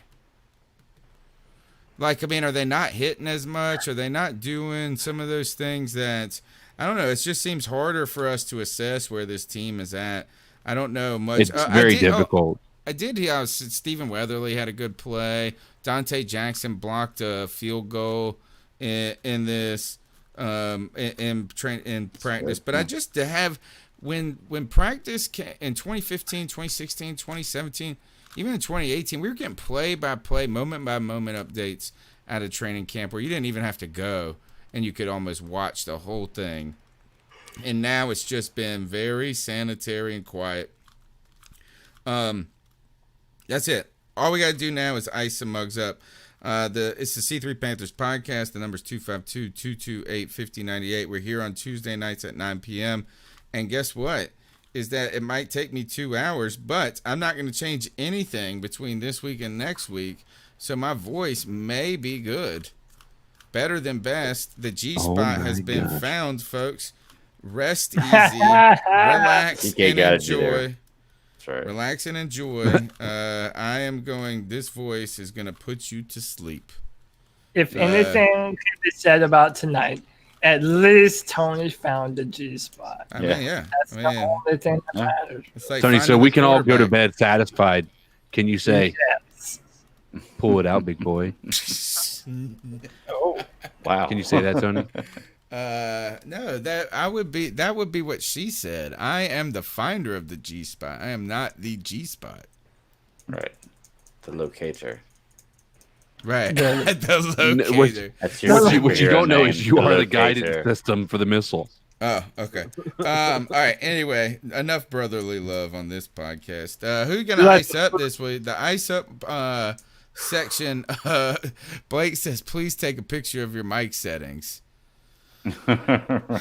I found out what the problem is. Wait, is this a sext? No. Right. Send it to me. Take a picture and send it to me. It's mic like settings. getting these mic settings was so sexually satisfying. It's like slide it in my DMs. Right. These settings. Yeah. John Kid Cabrera says Balboni. Tony wants to bone thee. I do like her more than Carolyn Cam. I don't ever see her though. She's like missing. Never. Have you guys seen anything? Like Balboni feels like, I'm not gonna talk crap about her because we would like to be able to have an opportunity. Bro. She seems a lot more fake than Caroline Cam did, though. Like she doesn't seem like a genuine human being. More stiff. Hold on. What's her name? What's her name? Something about Kathleen Balboni or something like that. Balboni. They call her KB. She's pretty. I think she's Catherine Balboni. I'm gonna go first with the ISL fit tonight. Do you have that picture I sent? You don't need the whole tweet, just the picture. If not, it's okay because it's self-explanatory. No, what tweet was this one? No. Go in our chat. I sent 2 tweets, not the most recent one. I only got one. The one Hold before. on. I only found one. Well, I'll look again. It's in the it's from NBC News, and they put out a report that Usain Bolt had to go into lockdown after contracting COVID-19, and they straight up put a picture of Kevin Hart in the image profile. Like, how does NBC News not double check their tweets enough to know whether or not, hey, is this the right black comedian or the right entertainer? Oh no, sorry, it's the opposite one. This is the dumbest shit in the world to me. That there's multi-billion-dollar corporations can't get dumb shit like that right. So to NBC News, ice up, son. I hope this wasn't one of those fake ones. We got you. Everybody's been posting it, man. Okay. Yeah. I mean, it's kind of like the Rubio posting the wrong dude, not John Lewis. All right, so ice up NBC. Right now ice up all the news. We were talking about this is how poorly the transition, like the video content, the content creators should be most easily transitioning in the COVID world, because like that's what they do. They just produce shit for us to sit and watch.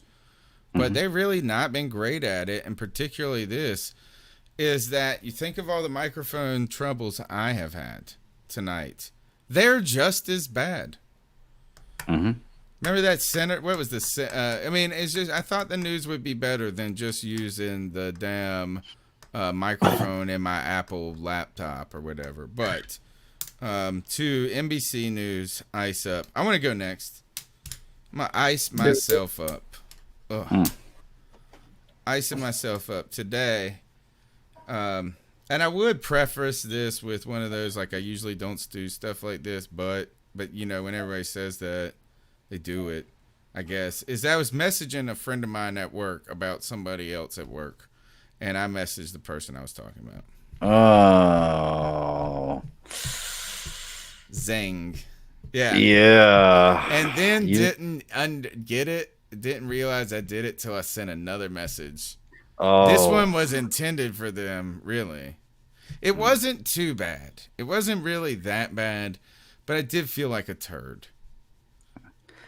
It sounds like you just got to fall on your sword on this one, man. I did. I mean, I have to. I mean, obviously they know exactly what I said.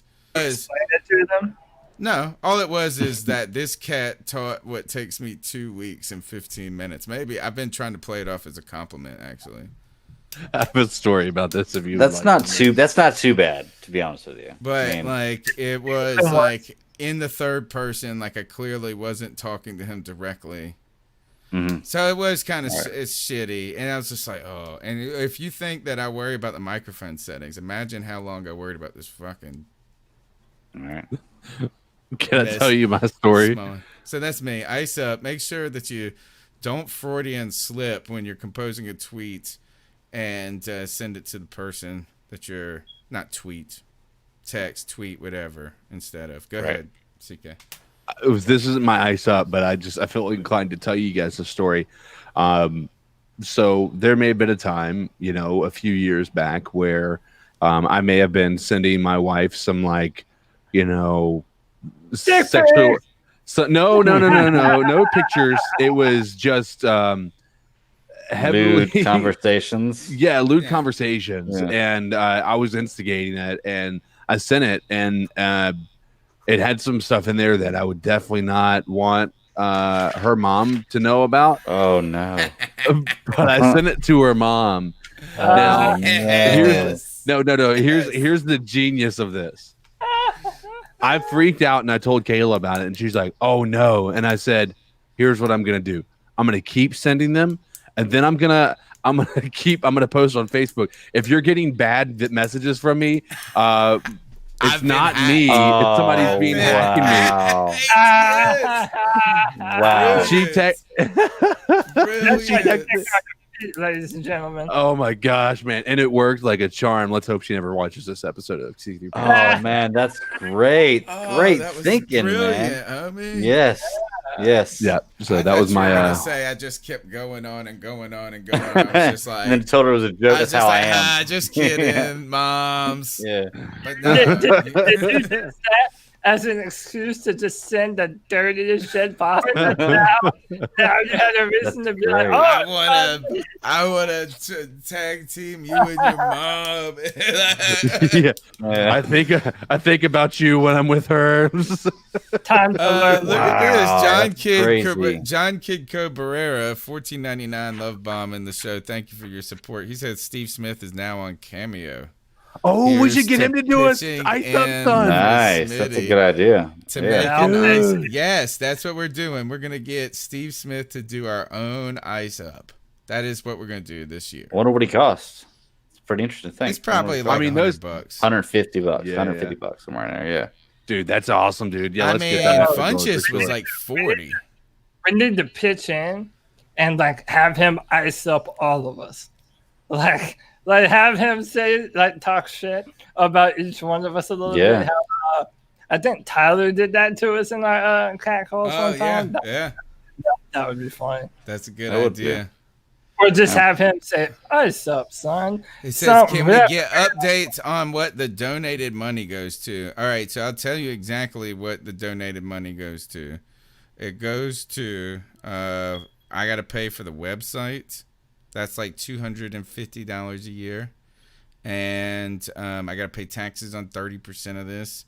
And we really get like $50 every 2 months. So From YouTube. not even. Oh, I don't even get crap from them anymore. I don't really push. We don't push for views. Well, we don't really get this podcast. Thank you for the support.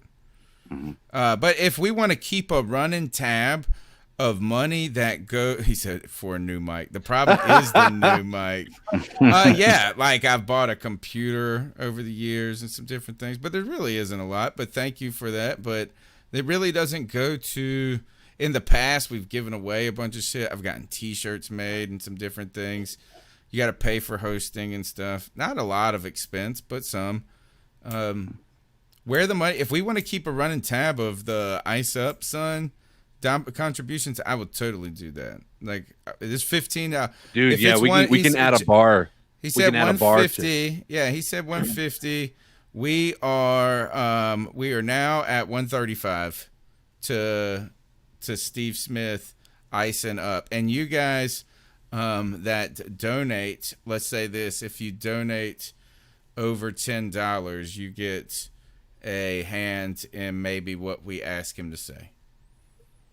I like so that. John Kidco, I like that. Like you can help suggest the ice up Tony. You can be like, Tony, get your fucking new mic, or Steve Smith's coming into your house and punching in the face like Ken Lucas. That's really what I want him to say. Is like, if you don't get this podcast bigger, better, and more awesome, I'm gonna punch you in the face like Ken Lucas. That's what I want him to say. I like that. But okay, so I'm icing myself up on that. Thanks, John Kidco Barrera. We will, especially as the season gets going, then we'll start getting some money. You know, I mean, basically, I'll send. Right now, what we're gonna do is the next thing is we're gonna get lights for everybody. I guess. Get what? Lights.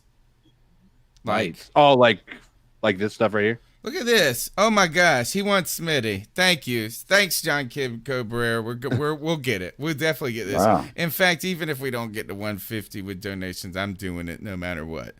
It's just I'm gonna probably wait till the first week of the season or somewhere we get to drop it at a cool time. Okay.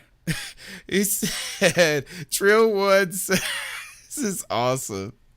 Trill Wood said, Blake, you must not have been around when Tony had the old Elvis Presley mic. Y'all mugs. First, man. I know Tony is low-hanging fruit when it comes to making fun of. I'm easy to pick on. Thanks, Ben S. Thanks, actually, Ben, for all your help. I'm getting the audio corrected because Cody had told me, CK had told me last week that I was blowing out. and I didn't know why it was, but now I was thinking about some different things. We got it fixed. Anyway, what's your ice up pick, CK? Mine's gonna be the the testing center in New Jersey that tested 77 NFL players, and they all came back positive for COVID. And they were false negatives. And so when that happens, that is ridiculous, because that is by itself a possible league shutting down type of a situation, with 77 players having COVID just randomly in the same vicinity. So the fact that testing facility got 77 testing negative or false positives is just absolutely asinine. So ice up testing facility, ice up. Doesn't that make you question the entire system? Yes, thank you. And we've been doing this, to be honest, and to be fair, our listeners will support this. We have not been overly negative or overly, we've tried to, I would say, keep a arm's length distance from the conversation, being too accusatory. But I've shown fatigue.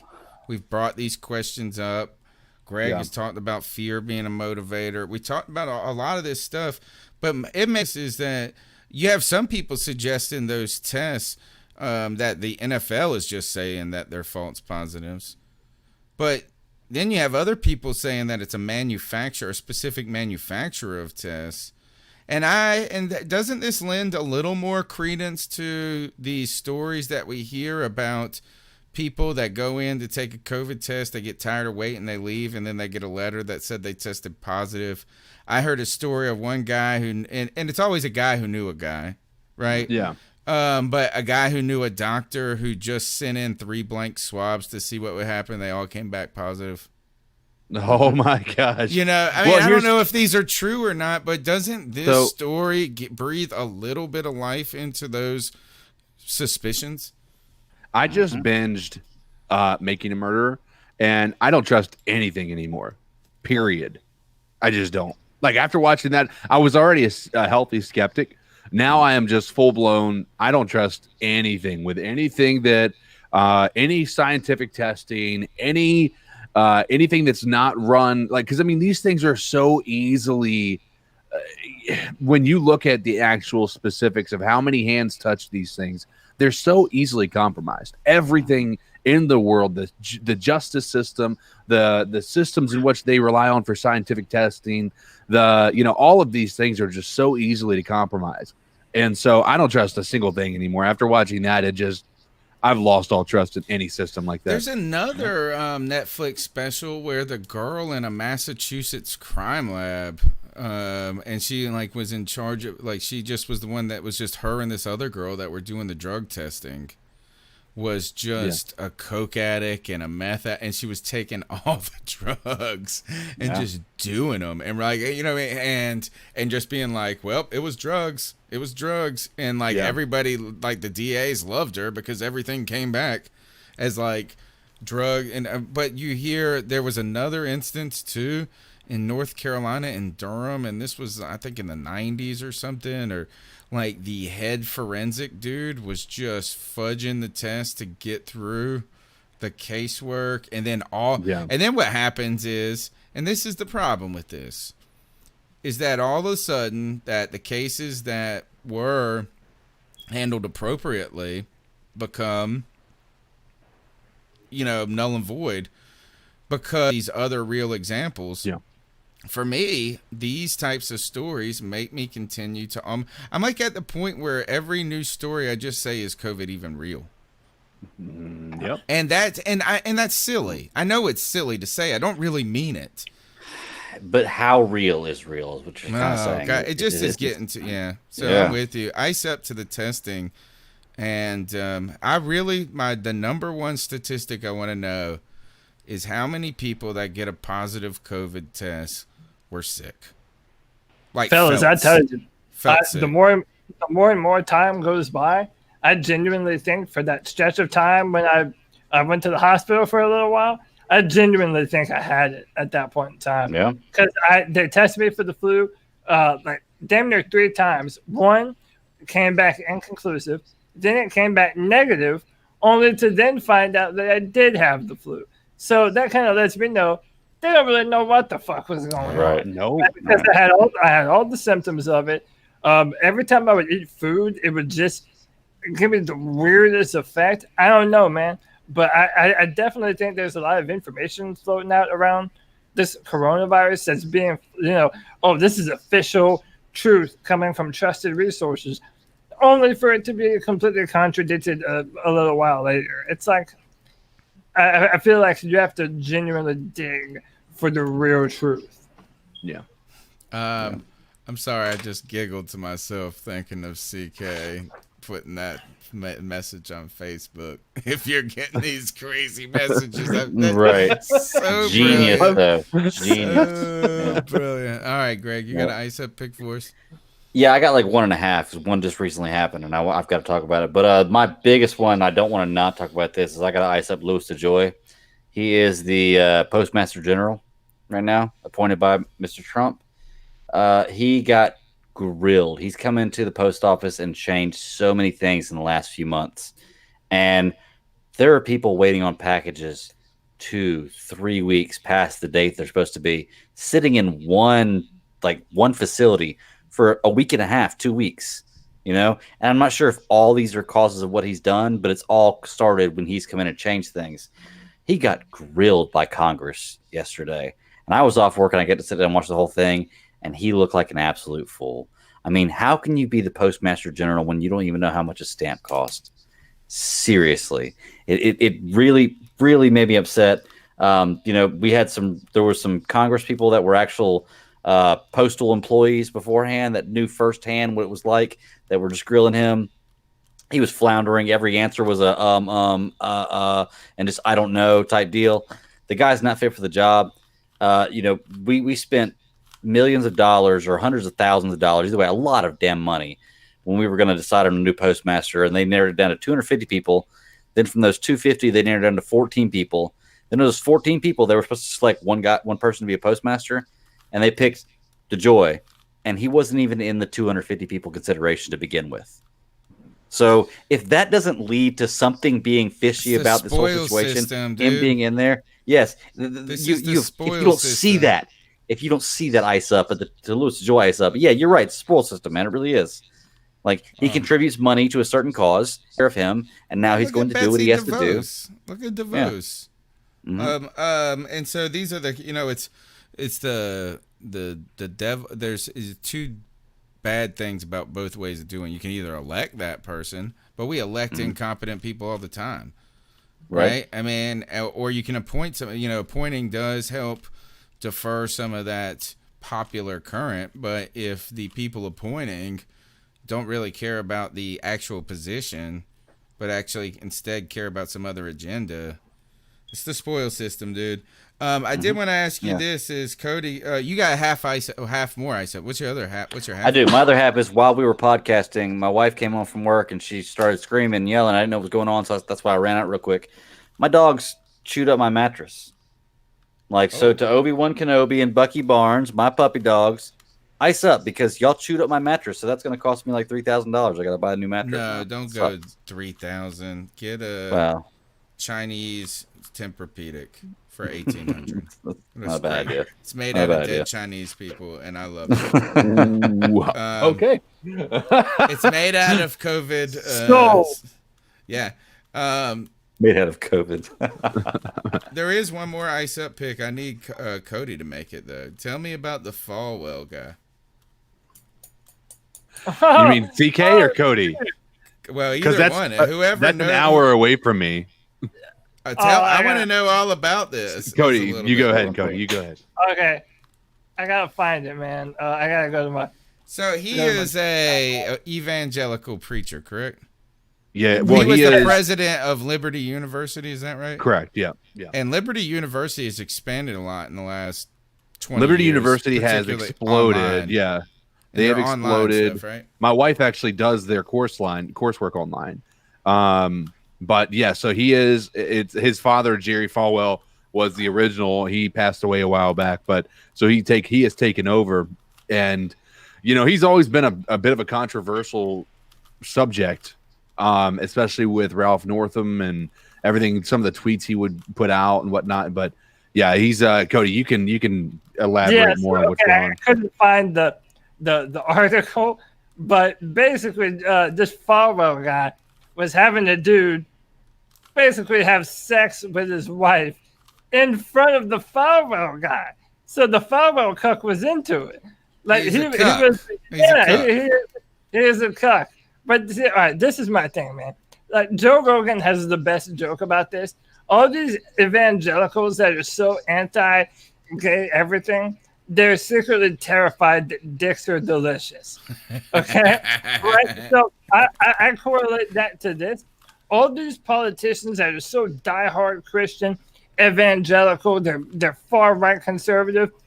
These are the people that do this kind of shit behind closed doors, and they want to tell you that you're fucked up for doing it. It's like, come on, bro. You let a dude blow your wife's back out for over 7 years, and like, dude, he is one of the staunchest, like, dude, it is the definition of. It's like every politician who is anti-gay but then gets caught sucking D, right, or whatever, because it's and to bring this around to one of Greg's podcasts, because I refuse to finish this podcast, obviously. I went and binged The Boys again.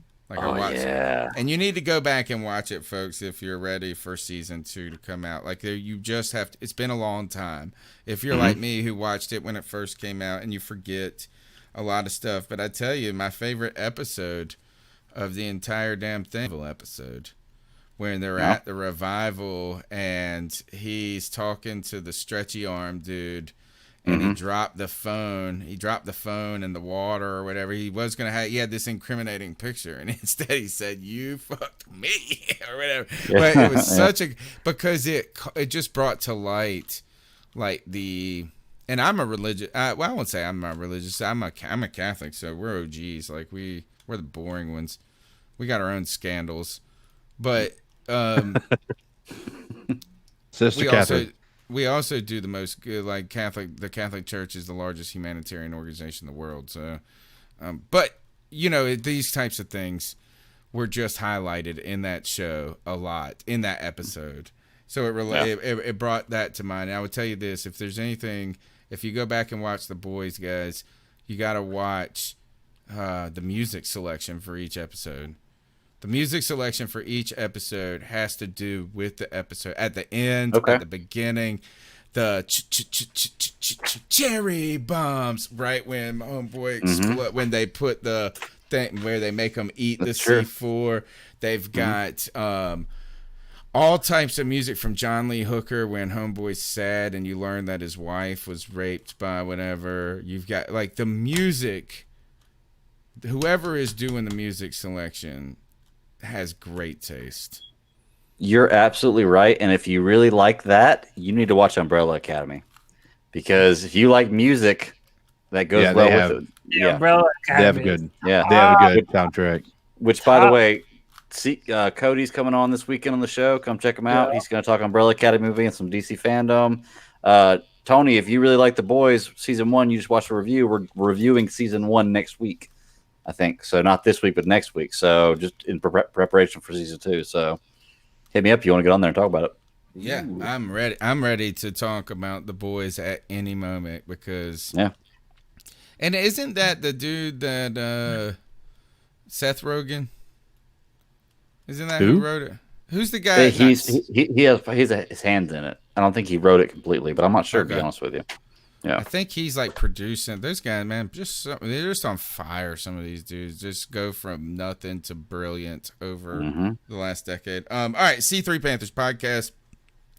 The number's 252-228-5098. You can check us out on iTunes, TuneIn, Stitcher, Spotify, wherever you get your podcasts. Do me a solid, smash the thumbs up button if you're watching on YouTube. Subscribe if you're on YouTube. But most importantly, just tell one friend about the podcast. And just know, as you tell one friend about this podcast, that you are going to bring another fan into our community and also have one more listener for when Steve Smith gets hired to do the cameo and ice me up and say, if you don't get your microphone settings right, Tony, I'm going to punch you in the face like Ken Lucas. If he says that, that's going to be the greatest thing ever. My name's Tony Dunn. You can follow me at cat_chronicles. My man Cody Lashney has the Cripple Connection. You guys are on Saturdays now, correct? Yeah, we're going Saturdays now, 4 p.m. Check us out. It's on my YouTube channel, Cody Lashney. At the start of every month, there is a brand new draft on drafttech.com. And written by yours truly. I write the comments for the Carolina Panthers. And you can find me on Twitter at CodyLac, CodyLac. CK, I got 7 kills in Warzone last night. Nice. Man. That's like good Very for nice. me. That's my best so far. And I would say it wasn't even my best game. I just had a good gun and a little luck. Well, you gotta try it out again. They have a new LMG called the Finn, and that thing is like a minigun. Okay. All right. CK, one question about it before you tell us about your stuff is, does everybody have the codes now to those 2 bunkers, and that's all they do? Okay. Oh, yeah. Yeah, for sure. That's There's all more than they just do. the one, but yeah, the park and there's and like farmland there's but you just there's need the park, numbers. farmland, prison, the other side of the map. Oh yeah, they're all over the place. Are they dude. gonna ever get a new map, or is that the map forever? Tomorrow they're about to announce that they're gonna do an in-game event at some point. I can't remember what time. 1:30. 1:30. Yeah, so that's gotta gonna be logged probably. in. Yeah, they're gonna say that the new Warzone map will be just the same place, but in Cold War era. That's interesting. So we're going to, like, basically this is the equivalent of the World War II version of. No, Cold War. Cold War. Yeah. Right, but 80s, like right? so, well, 60s to 80s. Yeah. So I mean, but are they going to limit guns to that, or like to time period, or do you think it's just going to be like limited Vietnam? information It's gonna be at like this point. Laos. I mean, you got to remember that was the start of when technology was starting to kick off. So the guns were starting to actually be a little bit more advanced at that point in time, and so you started to have the ballistic missile. Maybe we can drop Agent Orange on somebody. Yeah, they're gonna have a zombie mode, battle royale mode, as well. So that's gonna be pretty cool, and they're gonna have a night mode, VR. Okay. So where it'll be nighttime for dance. Yeah, VR. Yeah, battle royale. Like Warzone. Oh, VR. Yeah. Okay. Yeah. VR, yeah. All right, CK, I know you've been streaming a lot, man. Tell us how it's going, how they can find you. Yeah, it's going fantastic. This week's been really good. What I need now to try to get my supporter button so people can, hit that supporter button and do $5 a month and try to get certain benefits I haven't figured out yet. I need 250 returning viewers week over week. So, like, if I have now hit 829 followers, if I had 250 of them one week show up and then watch for 3 minutes, one stream, doesn't have to be every stream, and then another 250 show up the next week and do those same 250, then I would be eligible for that supporter button. So that's my next goal right now, outside of just hitting that 1,000 mark on the stream on the total followers. But yeah, that's the goal. I officially am not in the Hall of Fame for a Rubik's Cube, just to let y'all know. I did get a new desk. It's one of those ones it'll be here in the middle of September. It's one of those ones that raise and lower electronically. And so are you going to be a standing desk now? Yeah, it's going to be a standing, because I mean, I have to work at this desk. I have to sit at this desk, and Your back is getting it.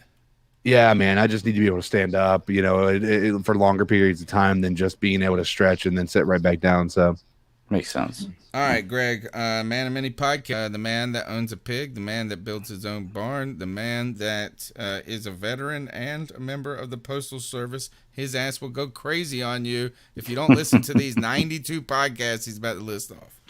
Yeah. Do good a lot. Yeah. Just check me out easily. The Bad Daddy 52 on Twitter. You can find everything I'm on, but specifically I'm on the Geek Ultimate Alliance Network. You can find me Tuesdays and Fridays. Tuesdays talking about DC anything. Fridays talking about animated stuff, shows. Right now we're covering the animated series, Superman, the animated series from the 90s. And then I do Super Civil Servants podcast on Fridays, which you guys have all been a part of. And, you're welcome to come back anytime. We cover just about everything there. It's basically this show, but about geek stuff. Live 9 p.m. Eastern Standard Time on YouTube's and on YouTube. And we actually are doing our last show in the minor leagues this week. We actually got picked up by the network, by Geek Ultimate Alliance. So we're getting called into the rotation for the majors.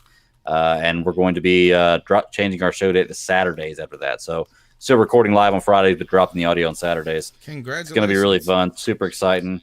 Yeah, we did there was Fandom last Saturday, which was like Comic-Con, but it was all digital. It was the first time it's ever been done like this, or all virtual. First time it's ever done like this. Absolutely amazing event. We covered it for 9 hours live on YouTube. And you did what? Yeah. We sat down and watched it all together and covered it, all of it as it happened for 9 hours live on YouTube on Saturday. Go check it out. Football. Y'all think we like football. Hey, you know what? I brag a little bit here because I'm so proud of it. One of our videos got 10,000 views in 2 days after we did that. So nice. I'm pretty excited about that. That's a big deal for a network that's only been going for 3 months, and I'm excited about the future of what's going on with that. But come check us out, man. We like to talk. Can we say any of the genesis of that idea was the C3 draft party? It's got to be. Okay. Yeah. All right. Yeah, it's got to be. We have 5,000 views on a C3 draft party. That's kind of, what I was thinking about that is for you is that's like democratizing nerddom. Yeah. Right? Like, because a lot of people can't go. A lot of people can't attend this. And now they get to go. Mm-hmm. Get to be it was a really fun experience. Yeah. And if you haven't checked out the new Justice League trailer, the new Batman trailer, or the new Wonder Woman trailer, go check them out. Batman's going to blow your mind. I feel like if succeed at this podcasting thing and this streaming thing, Cody, Greg, like y'all's marriages, like I'd be more worried about your marriages than the success of your podcast. Oh, my wife's asleep by the time I start streaming at 10 o'clock at night. So okay. All right. You guys got your shit under control. All right, 252-228-5098. Let's go